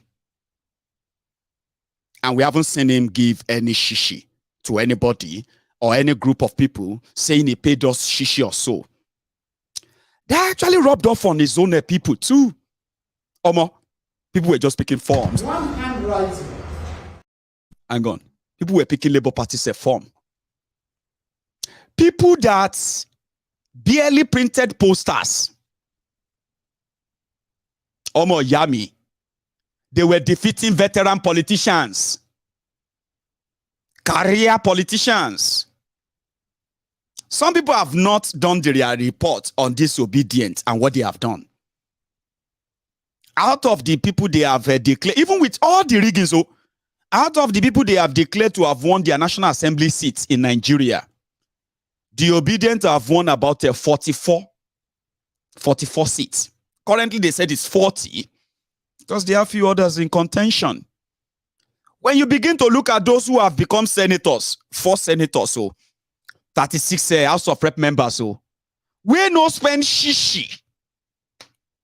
You know why? Obedience, because of their anger, frustration against the system, some of them will be like, anywhere where I see ballot paper. Go on social media, you see all of them there. Most of them are Gen Z, right? Anywhere I see any ballot paper, like this, I go vote for your Labour Party. Top to bottom. People were voting for Labour Party. When they started announcing winner for rep, for Senate, now the voters come, they ask, sorry, who is that guy? No, the guy you voted for now. I know I only voted for Labour Party, but who is he? I don't even know him. I don't even know who I voted for. That is one of the most dangerous political sort of theory that I don't think anybody, no matter how good you are, political scientist or whatever you are, you can never predict outcome of such people with such mindsets. They don't want to have anything to do. PDP, Labour. If you are very familiar with the politics of Abia State, the politics of Abia State, where Orji Uzo Kalu, the convicted thief, former governor of the state, comes from. Abia State is also like many other states in Nigeria. It is the family purse for all successful politicians or political office holder in that state. It's been like that. It's normal. The people of Abia always say, we have been so unfortunate with leaders. First, we got Orji Uzo Kalu, who fleeced us, robbed us. His mother became the mother, governor's mother, office of the governor's mother. She was as powerful as her son. Then the person who happened to be his own chief of staff, Theodore Orji. Theodore Orji was rigged in to succeed Orji Uzo Kalu, another kleptomaniac. He looted and looted and looted, destroyed Abia State as much as he could. Then he retired to the Senate, Nigeria Senate. Replaced himself with another stooge, without forgetting making his own son the Speaker of the Abia State House of Assembly. I don't know if I'm actually speaking to you. Am I? But you know what happened that you haven't figured out yet? These obedient people don't retire them. They don't spend kobo. Ikuku, that's the name of his son. He was a guy prepared to become governor of Abia State someday. to follow the footsteps of his own father. These guys retired him. They didn't spend the time. They retired father. They retired son. They retired his 2G in Kweazu. So give them their flowers, okay? I just thought I should tell you. You underrate them. The only way I think you can actually stop them is to rig them out. Seriously, I think that's the only way. You have mistakenly woke them up again. You are going to see more people out again on Saturday. Yeah, they know you're going to threaten them. They know you're going to bring violence. But from what I have seen so far, they don't care. They still believe that you don't have the number to stop them. Even with your violence. 14,000 polling units are the total polling unit in Lagos. A little bit over 14,000. You are going to need a lot of thugs to man those polling units. 14,000 of them. So, like Tinubu said, why do you need a software when you have the chairman? So I think in fear of this, to let you know that they are actually battle ready, okay, is that they went to court, Labour Party in Lagos. And when they went to court, they asked the court to give them, to grant them the court, what's it called? That was the mandamus order or something, I don't know. That order is that any election they conduct in Lagos, that the results are not announced and transmitted straight to the INEC result, wherever, such election will be considered invalid. So, before Labour Party goes into the election with them on Saturday, they have already received something that will be their base of nullifying the entire process if the rigging is as worse as what you saw the last time. So somehow, it can't be like saying that this Labour Party obedient can't they teach the whole order a lesson. Because in the last 48 hours, I suddenly started feeling like say polling unit, the social media. Or maybe like say, there are polling units on this social media. That some of us didn't know. The politicians have discovered them. Because why are they campaigning on social media? Why are they everywhere? Why are they spending money? Why are they giving Facebook money to promote what they have done to Lagosians? One of their worst fears is that a lot of Yorubas also return back to Nigeria. In this their election stuff, okay? They returned back to Lagos. And they were there as well to contribute to the total destruction of APC. So as we speak, Woro si Woro in Lagos. See, I'm telling you this because some people will not be courageous enough to tell you what I'm telling you right now. But I am telling you all of this because they are the truth. Okay? And the dilemma that APC found themselves right now, no matter how much they are trying to underplay it, is terrifying. They are worried. They are scared. I mean, like they are scared of losing. The last election, they barely won out of 20 local governments. APC barely won just about 7 of them. Barely. With close margin. Places where they lost, it was unbelievable. Like unbelievable. The numbers are unbelievable. So they have to appeal to almost everyone. Initially, they won't. Or they wouldn't. If they haven't triggered the base of the Obidients. And the Obidients are not Igbos. That's the mistake they are making. Honestly. The Obidients are not Igbos. A lot of you are still making that mistake today. They should go to Anambra. You want that people that defeated you in Alimosho, the Yorubas living in Alimosho, to go to Anambra. I know they have, you know what I mean? I know they have destroyed many of you's, mental, what do you call it? How do I even call that?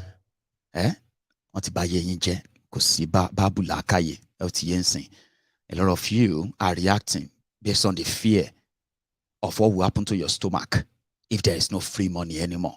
Sure, you get, I understand. But a lot of you will need to go and live in Anambra first. You need to go and live in Abia first. Go and live there, okay?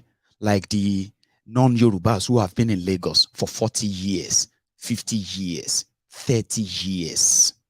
Share you get now. Go and live there like normal people. Go and walk. All of them that came to Yoruba land, are you with me? They walked in Yoruba land. They contributed to the growth of Yoruba land by paying their taxes there in Yoruba land.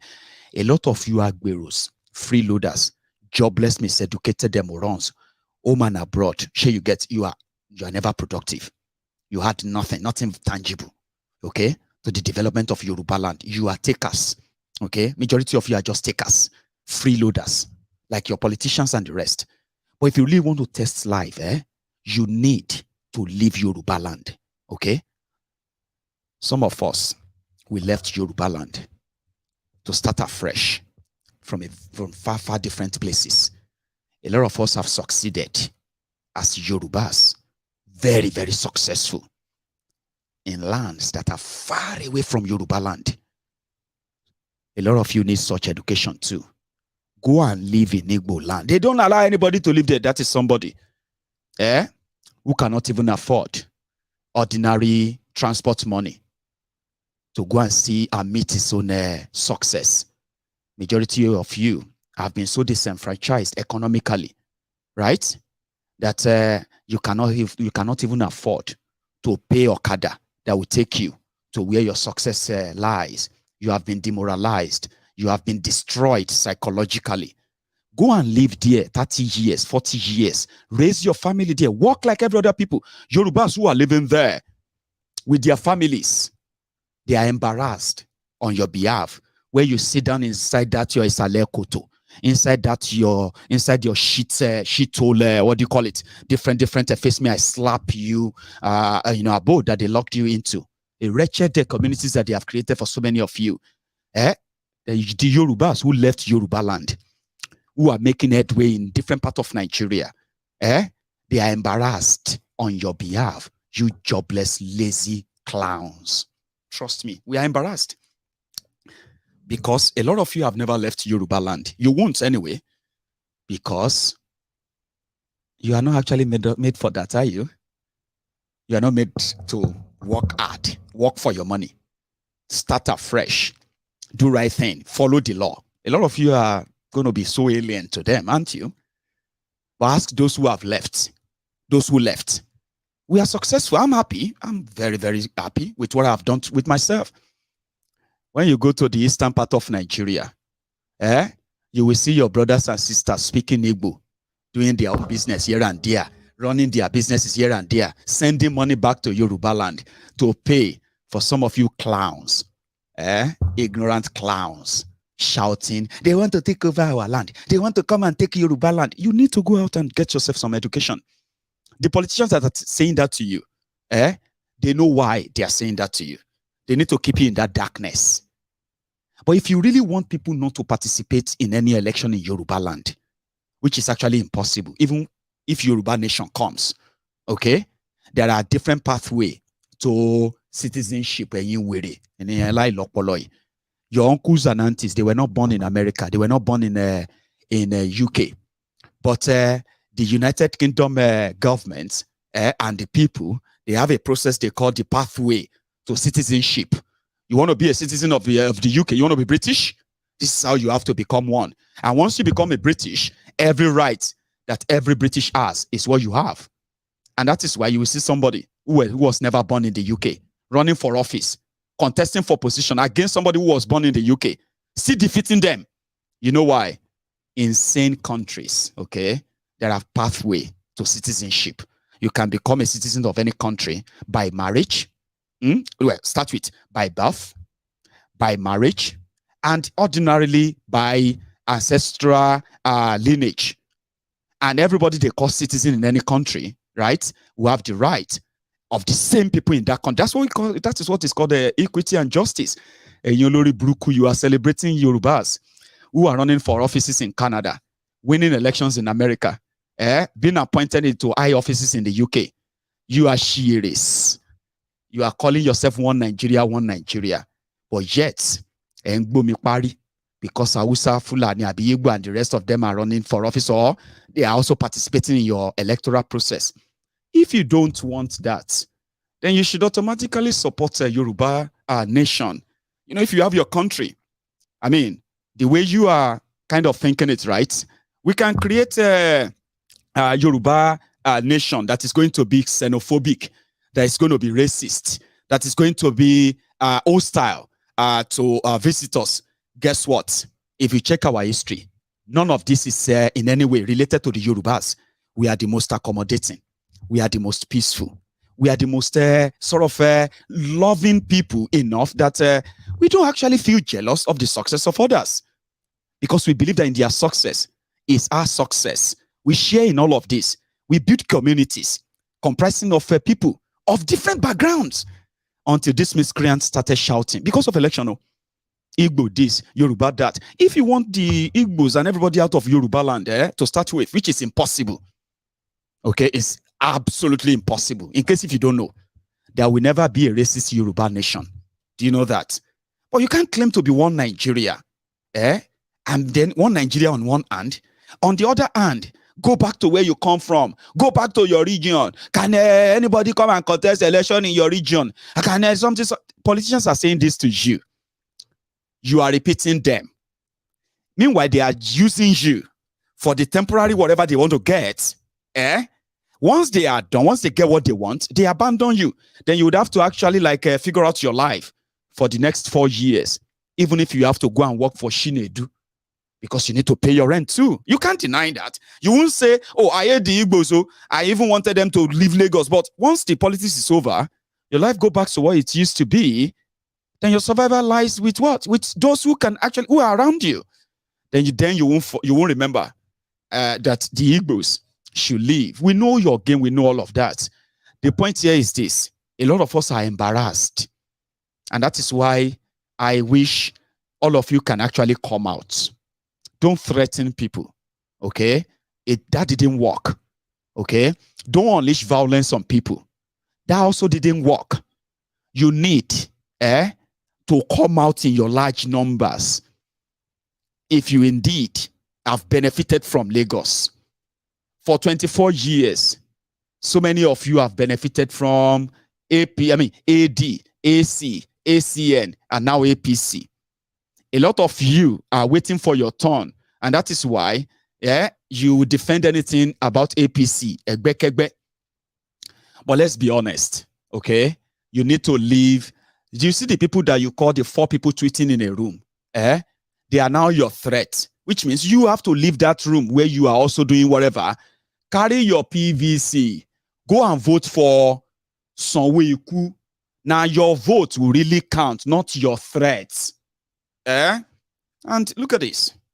This same guy. Apapa, I will need to clear up all the traffic, and all the trailers on top of Apapa. I will make sure that it's a nightmare and will not see that again. Will you go on the record at this event today and commit to Lagosians that you will not seek re-election for a second term if you fail to keep the promises that you have made today during your first term?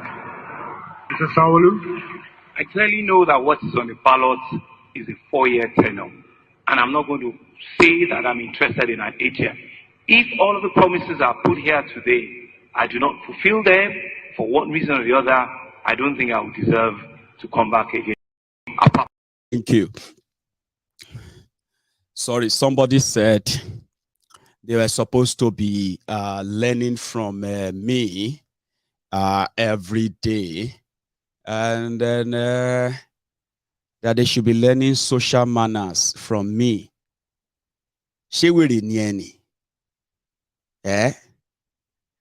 Did I come here to tell you that I am here to be your moral compass?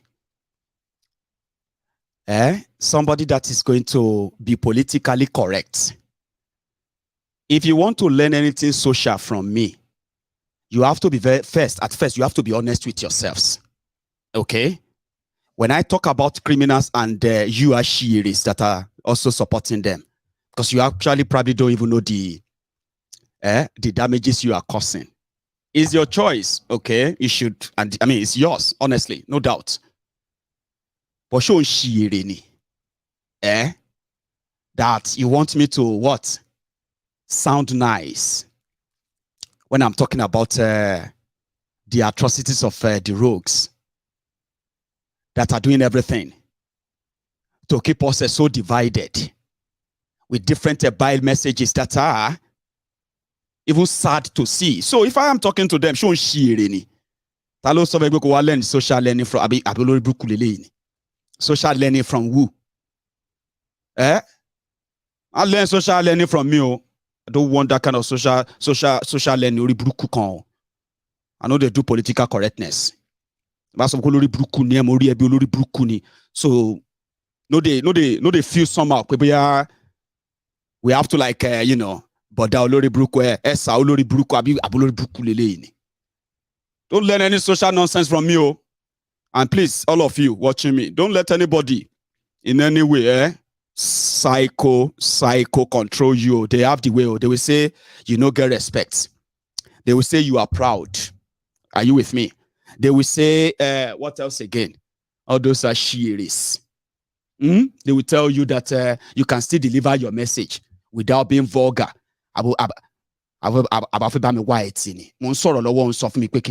Polite, diplomatic, my contract be a gentleman money. I'm not here for you as your social, your moral compass. So if you are new, if you are one of those new people who just joined us, when I'm talking about Nigerian politicians, okay, I use all manner of languages. Okay, I do. So don't even try. Don't even try to be like Mayegun, but you can see people have told me that many times. And I told them the same answer. The same answer I just gave to you right now. The best thing for you is what? Just unsubscribe. Leave this channel.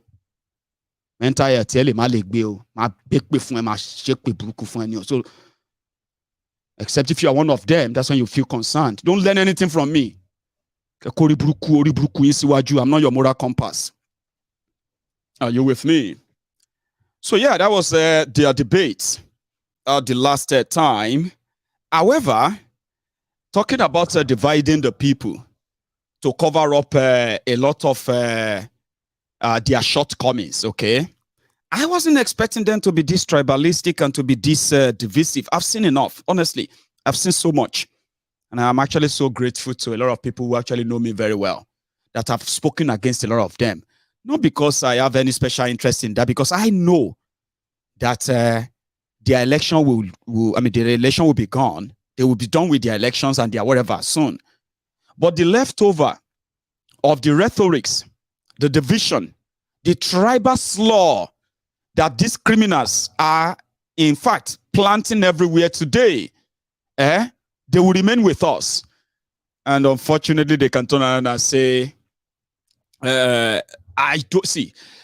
Listen, what you are watching this evening is not an endorsement of anybody. I don't even have that capacity, okay? This is me trying to make you understand the state of mind of those who once said Lagos is impenetrable.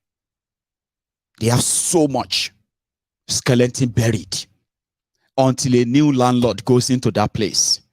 A lot of you would never find out. Now, it was never a big deal. Jandor was one of them. Then he parted way with them. Jandor said he became what he became by working for Tinubu as those who mobilizes these thugs for him to rig elections and every other thing. He said that. And he said, with what they showed to them on Saturday, this Saturday, they are going to match them violence for violence. We'll pay them back in whatever coins they are bringing up. But there is an intrusion. You know what I mean? Political disruptor. They are the Obidients. Sure, you want to hear the truth? If you combine APC and PDP together, they don't reach one. That's what I'm trying to let you know. Sure, you get. Whether somebody's going to step down or somebody's not going to, whether they're going to rig or the rest of that, right? We are yet to see. But there's something that you should always remember.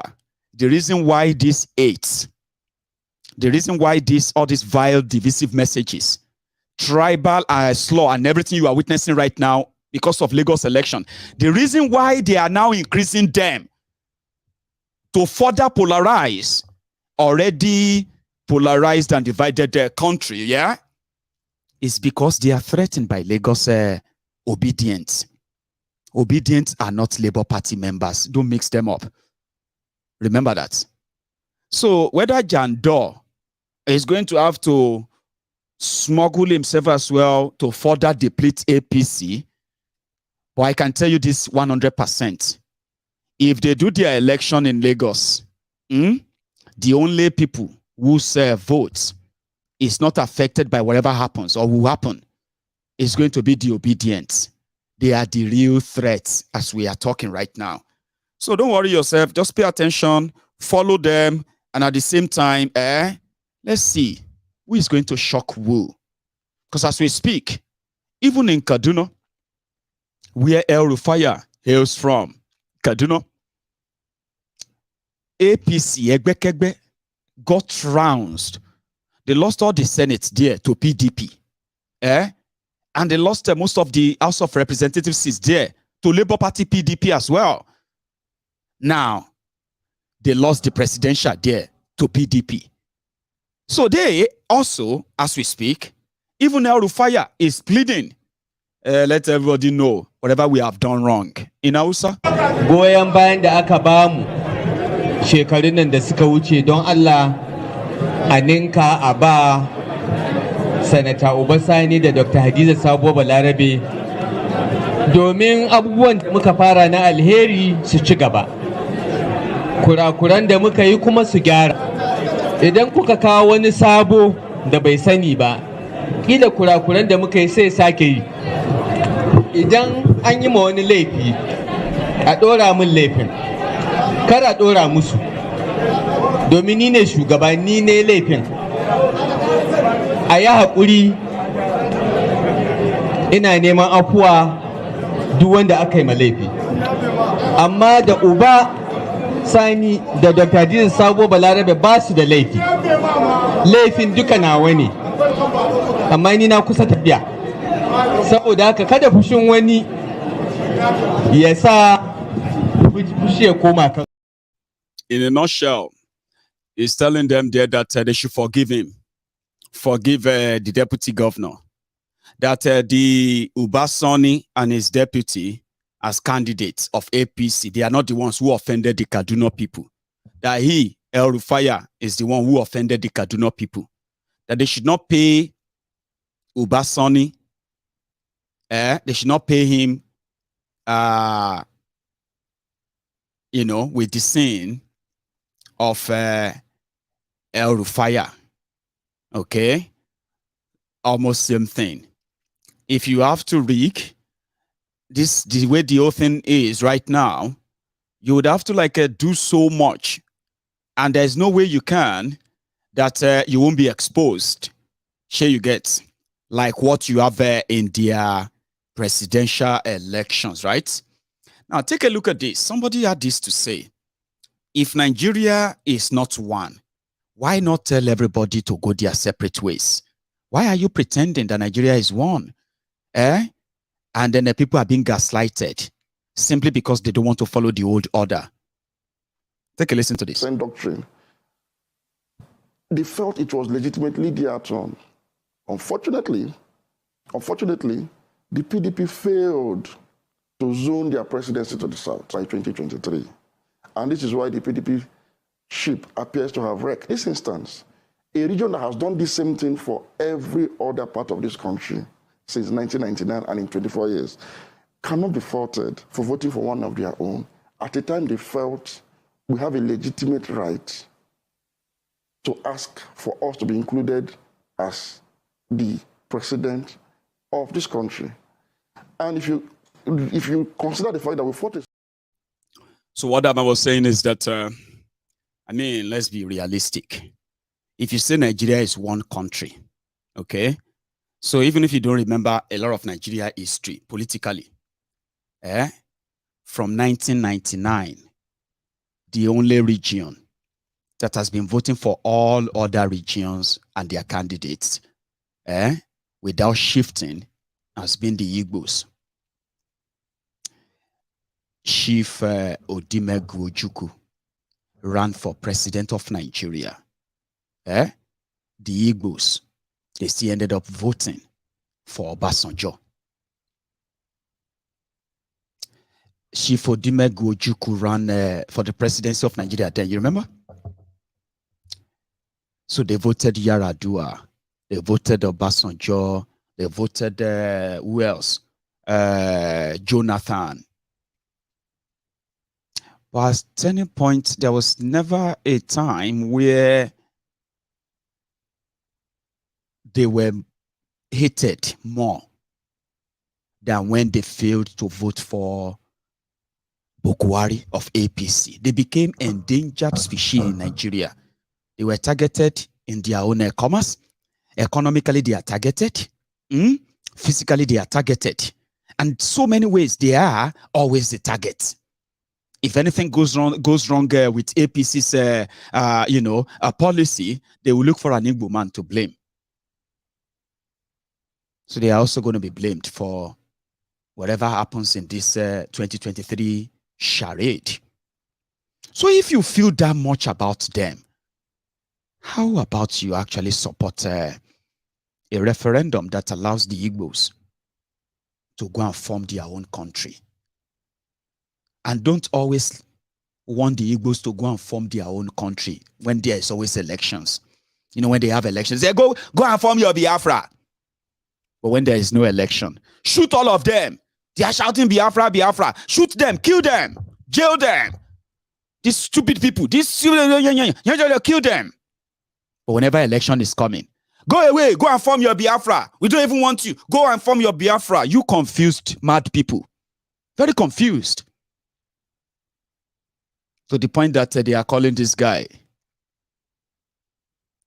Igbo, Omo Yibo. Omo Yibo Gbadebo. Whose grandparents, great-grandparents were actually the real owners of Lagos before Kolu from Iragbiji came. Listen to the guy that is giving Sanwoolu sleepless nights right now. Into it. For us, we're going to focus on primary health care and preventative medicine. And all of this also is tied into having a robust local government system, right? So like I keep emphasizing, we're going to have potential governors as local government chairmen. And we're going to educate the people. So it's not just about having policies, it's also about educating the people on how to properly access healthcare. So there's a process and there's a pipeline, so that when you have headache, you're not rushing to a general hospital, right? And we're also going to incorporate data-driven medicine. So from a call post where you can call and engage a doctor that this is what I'm feeling, and then they can direct you to go to the primary healthcare center that's going to be very well funded by our government. And we're going to normalize diagnostic tests because healthcare must be data-driven. Right? Diagnostic tests will become mandatory. Even as I'm running now, I've created micro health insurance for Lagosians to normalize getting diagnostic tests. And this is done in partnerships with pharmacies that are in your area. Right? So we're going to also, because I wanted to test it as policy before I then get into government. So this is already being done. So we're going to include that, incorporate that micro health insurance to everybody, so everybody will have access to that. So you can get diagnostic tests done. From that point, if you cannot get treatment there, you can then be referred to the general hospital, right? So we're going to inculcate into the minds of people the pipeline for healthcare system. We're also going to focus as a government on the supply side, right? No, sorry, on the demand side of healthcare. Demand side being health insurance, bringing the private sector in, creating an enabling environment so that funds can be spent on that and quality healthcare can actually be assured. And we are also going to set up a complaints line because I got into it. It's a long talk. I wanted you to hear him, okay? Meanwhile, there's somebody who also has something to say about him very briefly too. The Gbadebo family. Gbadebo Root is a gentleman who I'm very well acquainted with. And I do so because I find him as a very honest, trustworthy, hardworking, extremely intelligent, extremely bright, one of the very, very best out of the crop of, should I call it, next gen politician. But his time is now. He's bright, resourceful, can think out of the box, fits the bill, ticks too many boxes, competent, able, articulate, honest, authentic. The adjectives just go on and on. But I'm saying this not from a position of flattery, but from a position of truth and honesty. What you see is what you get, and he's a true.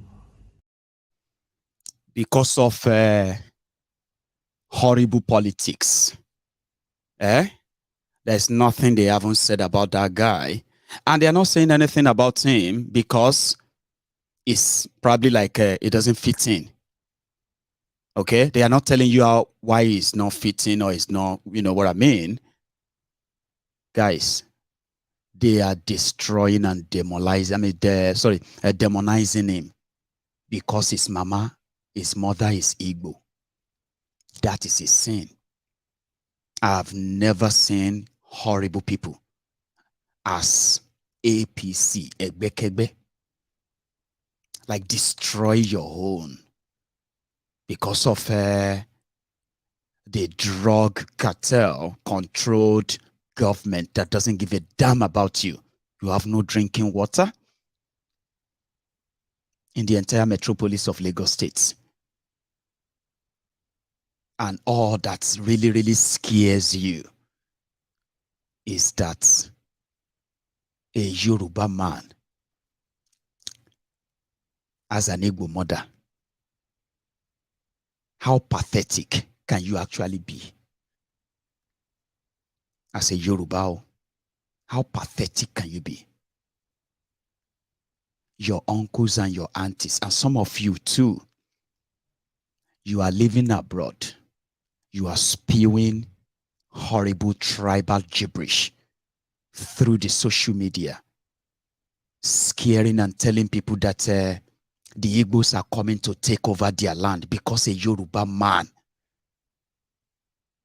is challenging the drug-infused cartel, cabal called the Tinubu gang. Meanwhile, your partners, your wives, your husbands, you are married to white, you are married to black Americans, you are married to here and there, all over the place. You are procreating, you are reproducing children. And you want to take them back home to say they are Yorubas. How horrible can you really be? How pathetic can some of you really be? Your children are marrying their love, the love of their lives. They are non-Yorubas. You are happy? Half-caste children are so beautiful. But you jump on social media, spilling something that should be a family generational embarrassment for you, but you have no shame. You can't even think. Bigotry doesn't let you think. That's what it does to you. Because your children are going to wake up someday and they're going to be told they are not real Yorubas. You're going to look back and you're going to remember that you contributed to that narrative because of criminal politicians who don't give a damn about you or anybody or even Yorubas. You know that? I'm just saying you don't know. You know that. You horrible, pathetic humans. You don't speak for me and you don't seem to be in the majority too. A lot of you will even come out and say, my Igbo, I know what I'm saying. I am married to an Igbo. The Igbo people love to dominate. My wife is Igbo. Yorubas need to... Sholori buruku niyeni. When are you going to stop this Yori buruku and all of that? You guys are producing children. And your gene are producing more children. And I'm worried. I am worried. If you can be so ignorant of what you are saying, including what you are doing, And you are also procreating. You are bringing children to this world. That's scary. If you see, grandma, grandpa. Yoruba long bagba. It's only the Yorubas that actually accept nonsense. How can somebody come from Igbo land to come to Yoruba land and be talking any nonsense? That is the Olori Brukwa Shieres, Ilemoshu, that has become Ilemoshu America. No man want to stay with such people anyway.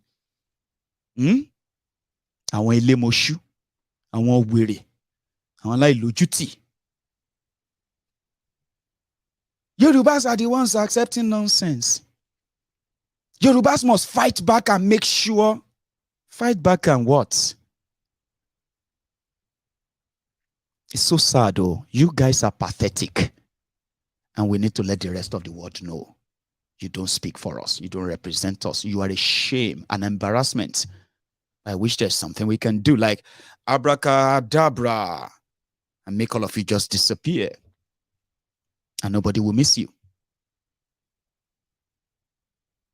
Racism, bigotry, tribalism, all these negative zim. They are so bad that they blind you, and they also blind and cover your brain. Do you think at all? I'm just saying, I'm just asking, do you? So, going forward, if people are asked, what should they do to you? Somebody send me this clip. And that's it. Hello? Hello? Akasan. Mr. Ibrahim Ahmed ni mo bá sọ̀rọ̀. Láti campaign office, Senator Jibola Basiru SRJ. Kò lè wọlé. Kò lè wọlé. Okay. You see, that's actually how the Lagosians feel. You know, they are calling people. I'm calling you from the office of the campaign office of so and so. I want to. No, Kole Wale, you know, if you enter, don't waste your time. Sir, Kole Wale, don't waste your time. I'm not one of them. Go away. That's exactly how they seems to be responding to Sanwoolu. Their election will come and it will go. Yoruba land will remain. And that is why all of us in the Yoruba Union, we have made it a call of duty to help educate the real Yorubas, to educate them on the danger of listening to miscreants who are only throwing out, words that will eventually get them elected, rewarded, only to abandon our people. Yoruba Union wants Yorubas to know the core values of the Yorubas. We want to remind them. Also, we also want the Yorubas to have an option, alternative, the shoulder they can rest on, a trusted one. We made ourselves that. If you all know the damages they have done to our people in Yoruba land, trying to blackmail everybody with the word like some people are coming to take over our land because of political office, it's never going to fly. You will need to do more than that. And as a union, on our own part, we have taken it as our own responsibility to go to those communities across Yoruba land. Tell them the truth of what Nigeria is really doing to them. Not just tell them the truth. Empower them to be able to at least stand on their feet. If somehow they can, we can help them defeat the economic sabotage or limitation they have put on them. We can have our own army of disgruntled and angry Yorubas who are not interested in elections, but they are interested in something more liberating and then better. In Yoruba Union, in the space of 3 months alone, we have met more than over 30,000 people across Yoruba land of different ages and then sexes. Trust me, we've met children too, in their thousands, where we have also established contacts that will sustain such meetings across Yoruba land. Their election slowed us down. All right. We can't wait for the old charade to end, because the battle ahead is beyond the battle of the ballot. Good luck to all of you keeping your battle within the ballot. Some says it's the legal thing to do before they will push you to the wall, and you probably will have to turn back and fight. Okay, while you are busy with all of that, we are busy too, taking our own approach into how we're going to approach this whole mess. You can't do any of this if you don't have the people on your side. For months, we watched those who mocked and ridiculed and laughed at the Obidients. Today, those who were laughing at them, they are now scared of them because of the damages they can cause. If you can't let them have something, they can end your career. They have ended careers of so many people who never dreamt of it when they were spending their money for this, their charade. Remember that. In Yoruba land, with proper education and orientation, support and mobilization, I'm talking about grassroots grounded messages that we have embarked upon. Non-violence approach. Of course, we can get to that stage too. And as I always say, you don't have to believe us. In fact, this is the right time to laugh at us. Because at the end of the day, you might actually not be laughing again. Let's be honest. How many of you are really laughing at the Obidient for real? I mean, inside, though. Except for those of you who are laughing in shock, and you are laughing, happy that somehow, the criminals in Nigeria was able to rig them out. But inside, you are not laughing. Oh. Trust me, you are not. I know. How do you know, Mayego? I know. So you can look at us today and laugh. But when the number arrives too, when those who have held us down for Nigeria realizes, you probably won't be laughing too. You won't be laughing for too long. A lot of people don't want to do the job. It is a thankless job, my friends. I mean, you don't fight for people who are not ready to fight for themselves, do you? When you look at the Obidients, they were all boiling to fight, and you can't change their mind. Now they have proved that to all of us, even if you want to downplay what they have done. They've proved that to all of us. That with their determination and the rest, they can take on the establishment. Yes, we can too. Yorubas will rise, and they will put that very valid question before the criminals in Yoruba land. Blackmailing people, threatening and intimidating people, they can walk for some time, but they don't walk all the time. And a single miss can bring a shift, a total change to the same stuff that has been working for so long for you. We need Yorubas to trust a movement that actually wants them to understand why. If nothing is done, we are all doomed. All these freeloaders who take money from politicians every now and then just to get whatever they want to get from them, right? These are temporary beneficiaries of our long-term sufferings. They benefit from it temporarily. We suffer for this in the long term. So if you want to fight the system, you must build a system within the system. If you want to crush your oppressors, you have to build an army that, you have to build an army from the scrap that they have abandoned. They have abandoned what is most important in our land, our people, the care for our people, and the rest of that.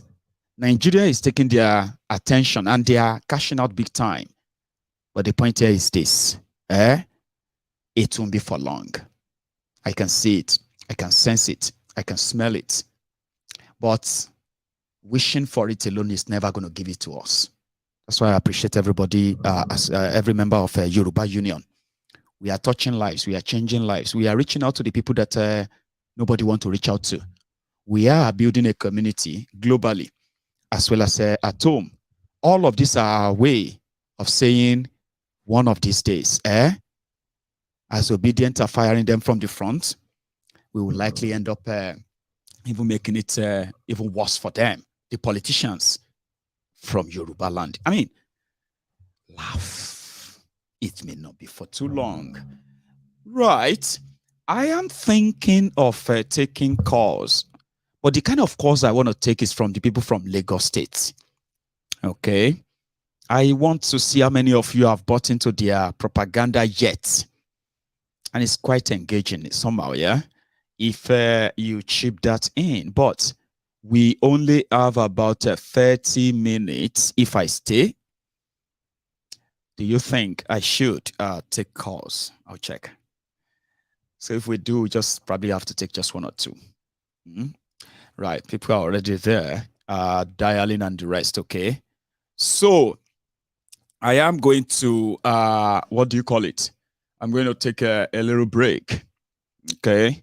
As we wait for what's going to be the next line of action of these guys. Then let me take one or two calls, okay? But I'm going to go make myself a cup of tea. This one is it's cold now. Don't go anywhere, okay? The number to call is on your screen, right? And you can also make sure that you don't forget to like the broadcast, like it, share it. When I get back, I'll take your calls.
Thank you very much.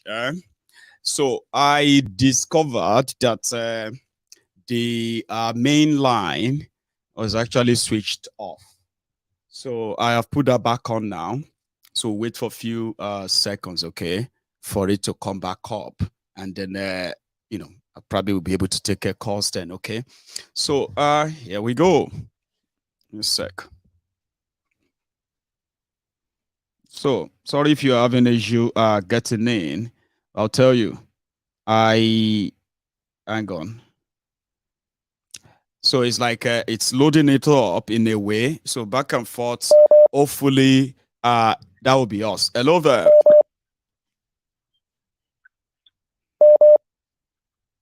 Hello. Hello, Maegu. Hello, sir. How are you? I'm good. How are you doing?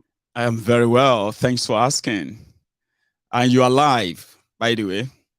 Yeah, my name is Mike. I'm calling from Istanbul, Turkey. Mike from Turkey. Yeah. Thanks so much for calling in. So yeah, everybody can hear you loud and clear, sir. Please. I'm a very big fan through Mazen Namdekalo. You know, when he told us to, follow up and listen to you. And since then, Thank it's you. been a very great opportunity to listen to you. Thanks, man. Thank you very much. Anyway, I'm from Abia State. I want to tell you exactly what happened the last election in Abia State. Right. I was talking about Ikuku. I don't know if I got his name right. Theodore Oji's son. Yes. Did I get Ikuku, it right? The son of, yes, you got it right. The son of former governor of Abia State that was in Senate all this while. Mm-hmm. Yeah, the guy lost election, and he bought, about 10 Sienna, all these Sienna buses, share it with some people and all that, you understand? Then, gave other people to 250,000 and maybe up to 200 people or something like that, based on the transformers election. too, remember? The one way in the collect back now. You don't ask them to return all the transformers. So he, the INEC returning officer that was in charge of the election, you understand? Mm-hmm. So when he found out he was losing, he called the man. He offered the man 1 billion. Wow. The man refused. You understand? So he offered the man. He put under. He made it 1.5 billion. The man refused. So they went to the hotel where the man was staying. Break the place. Try to doctor the numbers because the numbers was too high for them. It's too high for them to read. People said Theodore Oji, Ikuku's father, they said Ikuku learned so well from his father that he's the chief rigger in Abia State, that even other political parties, they fear him. Or more, our chief rigger take loose election is still a mystery. So the Obidients showed them shaking. You understand me? So after they tried so many, hours to doctor the number, they found out that even the one they did, they cannot. It's obvious they cannot. The numbers is not adding up. Mm-hmm. You understand me? So he just gave them. He said, "Okay, there's no problem." He just gave up. The same thing happened in Enugu. You understand me? I have a friend of mine. They have been in the. If I thought the guy wins this one now, he will be like 20 years. You understand me? He has 2 hotels in Abuja, one in Asokoro, one in Maitama. You understand? He doesn't use his money. All he does is to this kind of lavish lifestyle. He has boys that he's giving money every month. Those kind of things. You understand me? He has mansion in Atlanta, Georgia. You understand? So he doesn't use the money for anything. Do you know the person that won him? Who? The person that won him, the Obedient boy that won him, did not have poster, did not do any campaign. You understand me? The guy that won him. I've been that guy who happened to be, they said he's a graduate, who also ride the Okada. He works as well. No. Is that the one? No. Not that one. No, the guy is a graduate, but do you know what he does? All those agents, all these house agents. House agent, Abi? All these agents where they help people get houses. Is that his job? Yes. I have his picture. If you see the guy, you will laugh. That beat the incumbent. That beat the incumbent that's about 20 years. That would have spent 20 years if he won this one. So he's been there for 16 years. Yes. Yeah. So the Obidients is just showing them, I pray, the next Saturday election will go well. I believe they are determined. They said they want governors and they want to deliver governors. I mean, I this is going to be so shocking. See, although they show that they have the capacity now, rigging or no rigging, they will threaten everybody, and enough that all these politicians enough, they can threaten all their bases enough that they could, there's no guarantee of elections from them, right? Or votes. Yeah. However, that's going to still be a shock. You don't believe that if they elect governors, imagine if they elect governor in Lagos. Now, Crown, it go be like say they win the election for Nigeria. You don't know? Yes, it's true. It is because I have my elder brother, lives in Lagos. You understand me? He said even when they said Kolo won the election, so there was no jubilation. It looked as if everywhere was just kind of normal. People are just living their normal life and all that.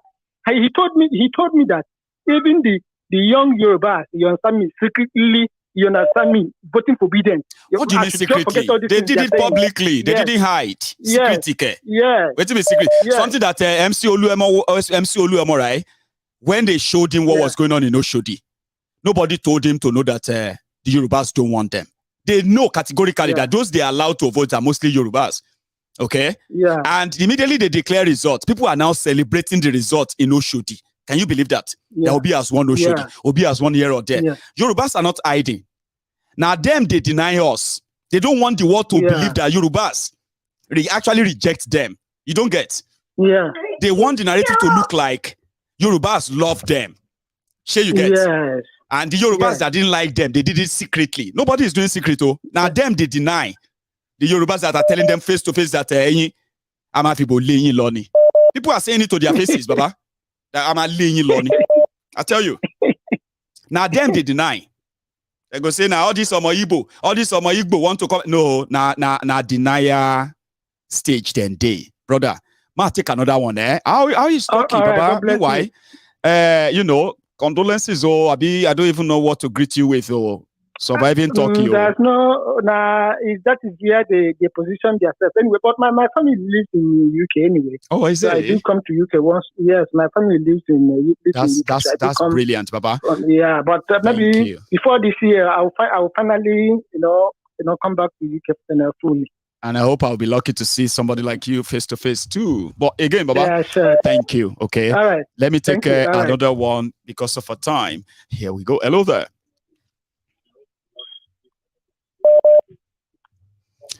Hello there. Hi, Mayago. Good afternoon. I'm calling you all the way from United States of America. How you doing? I am very well. Thanks so much for calling in. I'm calling you. I don't know how to thank you. I don't know how to show you appreciation. Thank you. And I hope one of these days we all are gonna gather together and celebrate and kind of come together and discuss on how some of our reasonable, loving Yoruba brothers and sisters will come together and work together as Nigerians. Honestly, I do not believe in any tribe going their individual way. I don't support it. Sure. I don't like it. We can work together as Nigerians if all of us will come together and reason together. Love each other, support each other. And we should stop pretending. Going our separate when we ways. mention Nigeria, Nigeria is beyond anybody's tribe. And if you think, in a way, go on, man. Anyway, go on. Yeah, exactly. I don't believe in the theory of going our individual way because it's going to hurt us. We have a lot of resources and mineral gifts from God that will make that country look like Dubai or Saudi Arabia. Or even United States. Judiciously used. I'm with you, ma. Yes, exactly. But the problem is we have all these criminals who think that Nigeria belongs to them. That's right. But deep down in my heart, I know that a day will come. A day, it might not be now, but a day will come when Yoruba, Hausa, Igbo, we're going to come together and then we know that it's not going to be business as usual. They thought they have rigged this election. They thought they have defeated, but my brother, I don't know. Deep down in my spirit, I am feeling that something will happen. I don't know what it is. No, honestly, I'll tell you. I strongly believe that it's not over too. The only thing is that they have saved the doomsday from when we expected it, that they have postponed it. That's what they did. They postponed the doomsday. I don't know why I'm feeling this way. But deep down in my spirit, I'm feeling that something is about to happen. And I got a news. Let me tell you this. Please, I got a news. That was 2 days before the election. I'm not going to mention any name because we're on social media. Sure, ma. Someone called me from Nigeria. He's a prominent man. He told me that this election that just passed was rigged 3 weeks before the election. That's what he told me. Right. And he said, if it did not happen this way, that let us bet that he will give me 5 million naira, just to confirm how honest and convinced he is. How convinced he was. And he told me it's going to be Tinubu. So after that, I said, okay. And when I was listening to the election and the result, I knew it was going according to what he said. But I saw also, I don't know if you have updates on that. I saw Nigerian military. They are making an announcement of how Wike came to bribe them. Do you have any update on that? I do. I deliberately just left that out, but for mentioning it, ma, I'll go look for it. Okay, but continue. Please go and look for it. Go and look for it and give us an update because we want to know. You see how everywhere is so quiet in Nigeria. I'm not a prophet. I'm not a minister, but something is going to happen. I don't know what it is, but it is not going to be good. But let's see, these people did this to Nigerian youth because they are the ones that are hurting the most. They did this thing to them. They turned off the server, thinking that it's going to go well because that's exactly what they did. What they did was to turn off the server so that the votes will not be uploaded. And they think it's over. It's not over. And I also heard that the Chief Justice of Nigeria went to visit Tinubu in the middle of the night yesterday. That was when Obi and his people went to court and filed a complaint against them. He went to visit Tinubu. But but let's just wait. We're gonna see. But what I am begging and pleading to the Obidients back in Nigeria, please don't give up hope. Please don't cut up your PVC. The battle has just begun. Come out and vote in mass and remove these people. If you are able to get them this time and remove all these governors, come next 4 years, they will not have the opportunity to rig this election. But when you give up hope now, it's not going to look good. Keep on fighting, keep on pushing, and keep on pressing. It's not about Yoruba, Igbo, or Hausa. I don't want to hear that. All these other Western worlds are doing well without bringing in tribalism, and we can do it. We can do it. When they had Arab Spring in 2010, it was through social media that the youth did what they did. Okay, so they should not give up. They should not cut off their PVC. The battle has just begun. And all of them are trembling right now. They are shaking because they knew Nigerian youth are not going to sleep and they should press on. Thank you, Menyego, my God brother, bless for what you're doing. I just pray that one day I'm going to see you and give you a good handshake. You are one in a million. I'm actually going to give you a hug if I have a chance. Okay, thank you so much for that detailed. I found the video, by the way, as you as you leave the call right now, Maya. I'll play the video. Okay, thank you so much. Please do. I will. Please do. Thank you. Equally of grave concern is the daring attempt by the governor of River State, His Excellency Barrister Wike, to compromise security agencies, particularly groups of secret Nigerian army, with hefty financial inducement to help him in his illegitimate act of thwarting a free and fair electoral process to his favor, while at the same time accusing the Nigerian army and its command hierarchy of being biased daily. Apparently, Governor Wike must have underestimated the Nigerian army's commitment to being professionally responsive in the discharge of our constitutional roles. Hello there. Hello, my one name. Good evening. My brother. How are you? I'm fine, and how are you? I am fine. I'm here, and thanks for asking. And the family? We are doing well. And yours? We are okay. We are fine too. Glory be to God. Thank God. Thank you. Go on. Mayegu, please, I have just two things to say.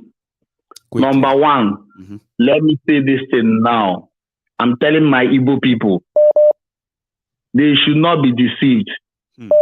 They should leave what they are seeing, all the caricature, all the propaganda they are seeing. The Yoruba people are not our problem. That's right. I stayed in Lagos, in number 19 Sanwoolu Street in Oba. I lived with the real Yoruba people. The Yoruba people are not our problems. They don't hate Igbos.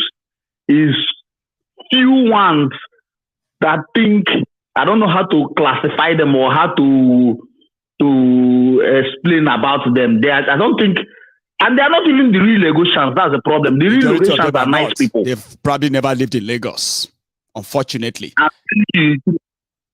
I have dealt with so many Yoruba men. You never see any Lagosian, right, that will sleep and wake up because of politics and say they should turn Alaba market into Ram market, a multi-billion-dollar international market. Turn it into Ram market because of election. No Lagosian will ever say that. No Lagosian. Now all these mad people from outside Lagos.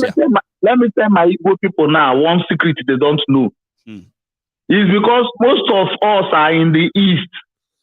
We don't really know most of the Yoruba people. So we think the Yoruba people they have, let me say, we are kind of almost the same thing when it comes to hard working. When you go to Lagos, you see that there are Yorubas that work very, very hard, both women and men, like the Igbos too. They don't have time to look at you. The real Yoruba man's life, the real Lagosian's life is mind your business and mind my business. Struggle for yourself, let me struggle for myself. So I'm telling my Igbo people now, do not look at the scene of just a pinch of them and judge the whole Yoruba. I have lived with Yoruba people. I have worked with them, both in Navy. My best friend in the Navy, in the Okemiri base, is a Yoruba boy, Dele. I have Dele. I have Yunusa. These are my good friends. One is from Osun State. One is from Ibadan. So the Yoruba people are not what you people think they are. But these people are trying to play this game of divide and kill. This, that. No way. You will not, because of one man, you hate the whole tribe. So I'm saying I spoke in English so everybody will understand me. Thank you. I won't mind if you want to say it in Igbo as well. Brother, you are still using your time. You have just about 2 minutes left. You said you want to tell us two things. You said the first one. What's the second one? One name. The second one name. How long did they declare Tinubu president? 6 days. Oh, you mean how long have they declared him now? Nah. Well, you can say for about 4 days now, 3 days. It took them about 4 days or 5 days to even announce. They say when they do it, if INEC declare him, heavens will fall. And Jamaica will come down from heaven with sword and start to kill everybody. Mayegu. Brother. I will still say it again. I always want to remind you. Remember, retired Naval Captain Ogunofo of the Okemiri base. I'm saying it so that they will hear I said it. Nothing will happen. They will go court. Or go that case. Tinubu go roof finish. Come down. The court go still they go on. Nothing. This is Nigeria. We should. The worst thing that can happen to a man is not to know his environment and know what his culture is. Wow. Not to know himself or who he is. Wow. I like that. Nothing will happen. I'm not saying it because I hate Tinubu. I won't lie. I'm saying it openly. I'm not a supporter. But I am telling you, according to how Nigeria works,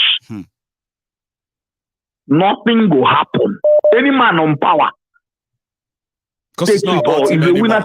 There are many people whose interest is going to finish. It's like this Lagos as well. It's not about Sanwoolu. There are thousands of people who survive is because APC is in power in Lagos. If they are not in power in Lagos, there are so many families that you believe they are rich. You think they are rich. Man, let APC lose power. You realize that they have been living off part of the largest of the land. It's just like I don't miss your program. I'm in the plane, no. I watch it on my phone. I don't miss it. If somebody is trying to stop me from getting this information, I'll be very brutal with the person.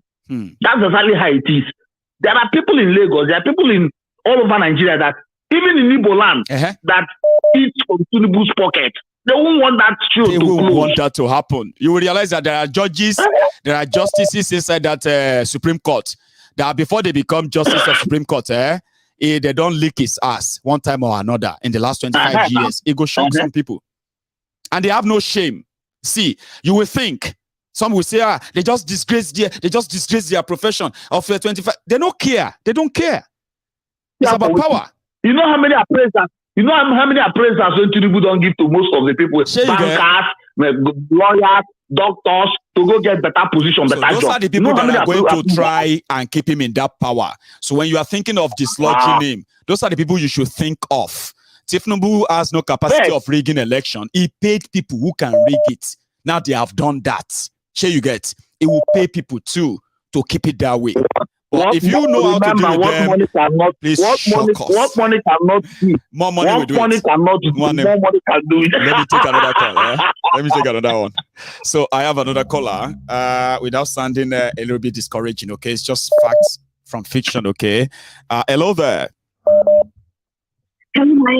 Good evening. Good evening to you. That voice sounds so familiar. How are you? Yes, I called the last time. I was the first time caller. That's amazing.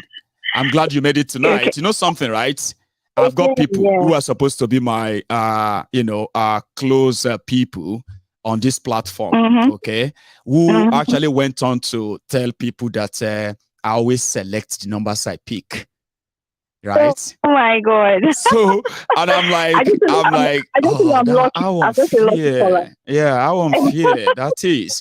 But I'm glad that it seems you have discovered the secret as well. So you made it twice in a short time. So grand. Maybe you should share the tip. Yeah. Share the tip for everyone. Maybe I'm passionate now. So maybe my passion runs deep. Bless you, my dear sister. Yeah, you're alive. Go on, ma. Okay, so I just want to say that once again the Nigerian system has failed. You know, from INEC to what's happening now, and again they've proven why referendum is key. And this is what we talked about the last time I called, and I said we may never get referendum, but what they've done now is going to initiate the conversation, which is what you subtly teach on this platform, on the fact that we are not truly one. No. The last 3 elections have shown the divide. You can say we can say all what we want to say, we can say one Nigeria, but the last 3 elections has truly shown that we are not one. No, we don't. And the referendum is what we decide. Election referendum can actually settle this whole AIDS or tribal AIDS against ourselves. When this one want to talk, when he has the chance, he will speak.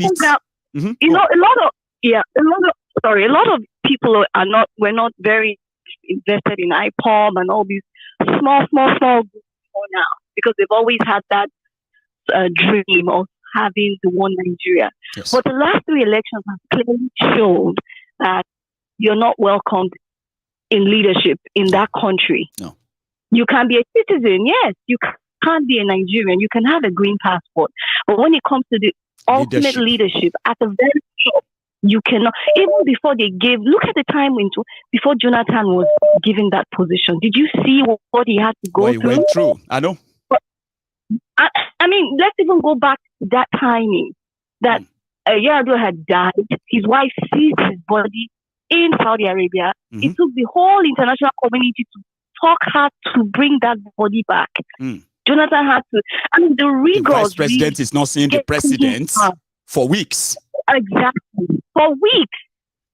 We could just see that one time. And what people don't understand is Bielsa produces 60% of Nigeria's oil. That's right. It's food that 60% of your income comes from the state this man comes from. Yet when he died, when the president died, to give him that seat, it was, of course, I'm very sure some oil wells would have gone down on the field for her to let go. For them to finally let go. I mean, it was so ridiculous, right? This was 2010, right? It was dead. Yes. It was initially brain dead, no longer responding or making any communication. Exactly. Look at how they look at the process. When that man died, they agreed to bring him back. So again, seeing the clear divide over the last 2 elections that, we are not one. And it's going to, I was writing on the chat, said this is going to breed more groups. Agitation, that's it. It's going to breed more agitation, right? In certain parts of the country. Those groups will begin to spring up. What we've thought, okay, we've sort of killed, we've sort of agreed, it's going to breed it, which will now bring the discussion for referendum. Just the way, for the first time, I'm actually hopeful that we may end up being like India, Pakistan, and Bangladesh, where no gunshot was fired before they agreed to referendum, where they just agreed. Yes, India said we want to be Hindu and Muslim. Okay, Pakistan said, we want to be Islamic. Bangladesh said, okay, no problem. They all agreed. Everybody went their separate ways. We may end up going that route. I love your perspective, your own perspective of this conversation. And that's one thing I respect about everybody who calls in onto the program. I love what you just said. When you look at the whole thing generally, right? It is all tearing apart. A lot of people are looking for one last opportunity. People are very eyes. Yeah, people are looking for one last opportunity. A lot of people who participated in this charade, right? Election and everything that goes along with it, right? They said, we just want to give Nigeria the last shot, a final shot. After this, we're done. Exactly. So I agree with you. There will be agitations. That's what I'm saying. That the agitations will now increase more. And such that I was saying to my sister the other day, I said, even if Tinubu gives Nigeria 24-hour electricity, he will never be seen as a hero. Because off the bat, he's hated. Off the bat, he's hated. But he stole the mandate. So it doesn't matter what he does. No legitimacy. It doesn't matter how many railroads fixes, whatever he does, nobody will recognize him as a true leader. So from the get-go, he's been hated. So again, I think one of the positives we can gain is that some conversations will begin to happen. A lot of young people, a lot of egos that didn't want to join IPOB will begin to see what MNK was saying. We'll begin to see Yoruba Nation and say, okay, look at the bigotry being perpetrated. It's a very small fraction of Yorubas that is perpetrating this. It's not the same like mind of you, of what you are, you're thinking, my group, and so many others like Princess Abalugo on this. So such people will say, I don't want to be with that bigoted type of Yoruba person. That's right. I don't want to be with you. I want to own a nation where anybody from any part of our new Yoruba nation can live and thrive, and it doesn't have to be Yoruba. So you see what will happen. Where all of us will be interested in building and making a home. Everybody is welcome. Without any discrimination. For God's sake, what is the landmass of Singapore? What is the land? Singapore is not as big as Lagos. But this is a thriving country. The people mistake size for values. We don't have to be large to be big. Singapore is a very small nation. It's as small as Lagos, but it's a nation that is thriving. You don't have to be big in terms of landmass. You can be small, but what unites you is values. So I think this election will spark those conversations. I just hope it doesn't. So too. I can see a lot of people who are now interested. Yeah, you see the analogy I made earlier. That analogy of once we have presidential election, the disappointment from it already discouraged half of the people who participated from participating in the governorship. Yeah. Now look at these bigoted people. They have been so restless. It's like they put them on auto in the last 2 days. Now they have now riled the Obidients up again. Now they are saying we die here. Sure you get. So which means a lot of people are interested now. And somehow they now know the consequences of 4 years of their lives in the hands of those who don't give a damn. So, like you said, they will fight. Go on. Yeah. So, which is what I'm saying. Which is what we are agreeing that this will spark those conversations, which have been buried under the ground for years, which some sort of people have been sort of pushing, but in a narrative that some people don't like. The reason why people don't, a lot of my Igbo friends that are sort of woke didn't like MNK was because of his rhetoric of the language he uses. But does it eliminate the truth? It doesn't eliminate the truth. But now they've seen in the last 3 elections they are not welcome. Do you get? So, like I said, start all those conversations, which will now who knows, within the next 1 or 2 years, you will see a difference. What they've done is when Fela said, the surprise will bring out the beast, You know, when he said it, the surprising will bring out the beast in us. It will bring out the beast in us. The thing you didn't think you could do, you will be shocked that this thing is inside of me. Wow. I like to use the rhetoric of David, a Christian. When David saw Uriah's wife on the pavement, he did not know that he could love another man's wife to the point that he killed the man. It was inside of him. So what this Nigerian election has done is the beast that has been sleeping quietly in young people, middle class people, old people, it will now begin to spring up, such that people will start to have those conversations and say, like you said, the Yoruba nation that you choose to build, that is void of bigotry. It's free of bigot and all them. Now these things that we want to build, it will begin to spring up amongst intellectuals. And trust me, my God, we may not need to buy. I appreciate you, my dear sister. You know, the last time I told you that I could listen to you all night, yeah? But I've not been so lucky enough to get you on early. So you're going to be my last caller tonight, and it's worth it. Thank you so much, my God. Always beautiful. Bless you. Thank you. My regards to the family as well, right? All the best. Good night. So thank you so much, everybody who participated in this conversation tonight. I wish we have longer nights to have this chat. It's quite interesting. A lot of people want to have their voice or their voices too. And I bet not bringing them on has denied us, another wonderful views of our callers, okay, or my viewers. But everything that has a beginning must have an end, right? My slot is done. My time is up. So I'm going to have to wait for the next one. Thanks so much for spending your evening with me. I appreciate you all the time. But please, when you leave, right, just before you leave, okay, like the broadcast.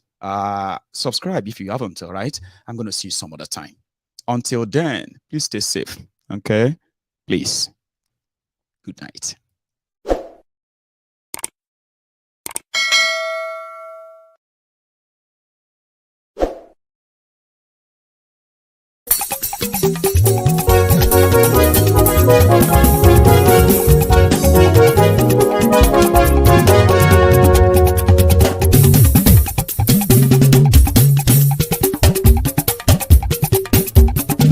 Mayegun làwọn mọ̀ làmọ̀ tó dòdòdò. Mayegun dayari Nayibi #1. Mayegun làwọn mọ̀ làmọ̀ tó dòdòdò. Mayegun dayari Nayibi #1. Mayegun ti dé o ọ̀rẹ́ ara ìlú. Mayegun dayari Nayibi #1. Lórí Facebook, lórí YouTube. Mayegun dayari Nayibi #1. Gbogbo bó ṣe ń lọ ni Mayegun já wa sí. Mayegun dayari Nayibi #1. Àṣírí ọ̀jẹ̀lú kì í bò níbẹ̀ o. Mayegun dayari Nayibi #1. Bó bá ṣe eré àní Mayegun máa wí. Mayegun dayari Nayibi #1. Ó sì tún ṣe eré wàá gbọ́ níbẹ̀ o. Mayegun dayari Nayibi #1. Mayegun dayari politico. Mayegun dayari Nayibi #1. Godfatherism kò sí lọ́rọ̀ Mayegun. Mayegun dayari Nayibi #1. Ẹ farabalẹ̀ sẹ́ o kẹgọ́rọ̀ lẹ́nu o. Mayegun dayari Nayibi #1. Àní Mayegun làwa mọ̀ tó dòdòdò. Mayegun dayari Nayibi #1.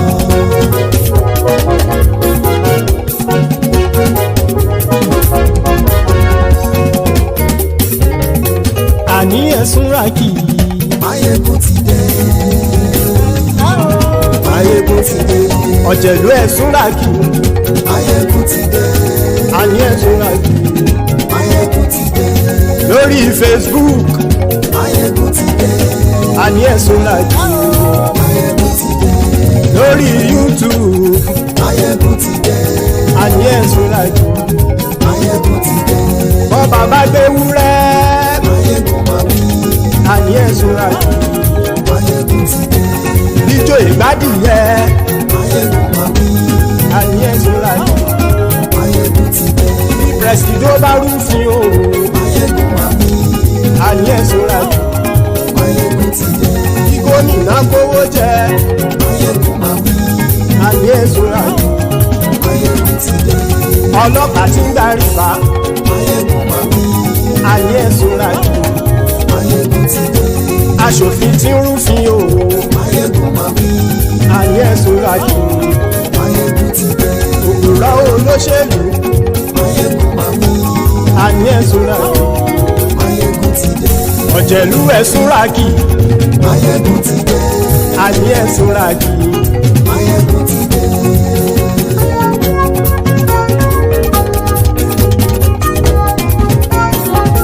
Máyégún ti dé. Gbogbo ọ̀jẹ̀lú ẹ̀sùn làkì. Máyégún ti dé. Gbogbo ọ̀jẹ̀lú ẹ̀sùn làkì. Ṣùgbọ́n ní bá ti ṣe èyí tó yẹ kí wọ́n ṣe, ọmọ bá dèrò ní fi wọ́n níran o. Máyégún ti dé. Gbogbo ọ̀jẹ̀lú ẹ̀sùn làkì. Máyégún ti dé. Gbogbo ọ̀jẹ̀lú ẹ̀sùn làkì. Ṣùgbọ́n ní bá ti ṣe èyí tó yẹ kí wọ́n ṣe, ọmọ bá dèrò ní fi wọ́n níran. Wọ́n fowó bẹ́ẹ̀ o. Máyégún ó sọ pé wọ́n ò bẹ́ẹ̀. Wọ́n fowó bẹ́ẹ̀. Máyégún ó sọ pé wọ́n ò bẹ́ẹ̀. Oníkanṣá ti ṣe èyí tó yẹ kí wọ́n ṣe fáwọn ará ìlú tó gbé wọn débẹ̀ o. Ayé. Máyégún ti dé. Gbogbo ọ̀jẹ̀lú ẹ̀sùn làkì. Máyégún ti dé.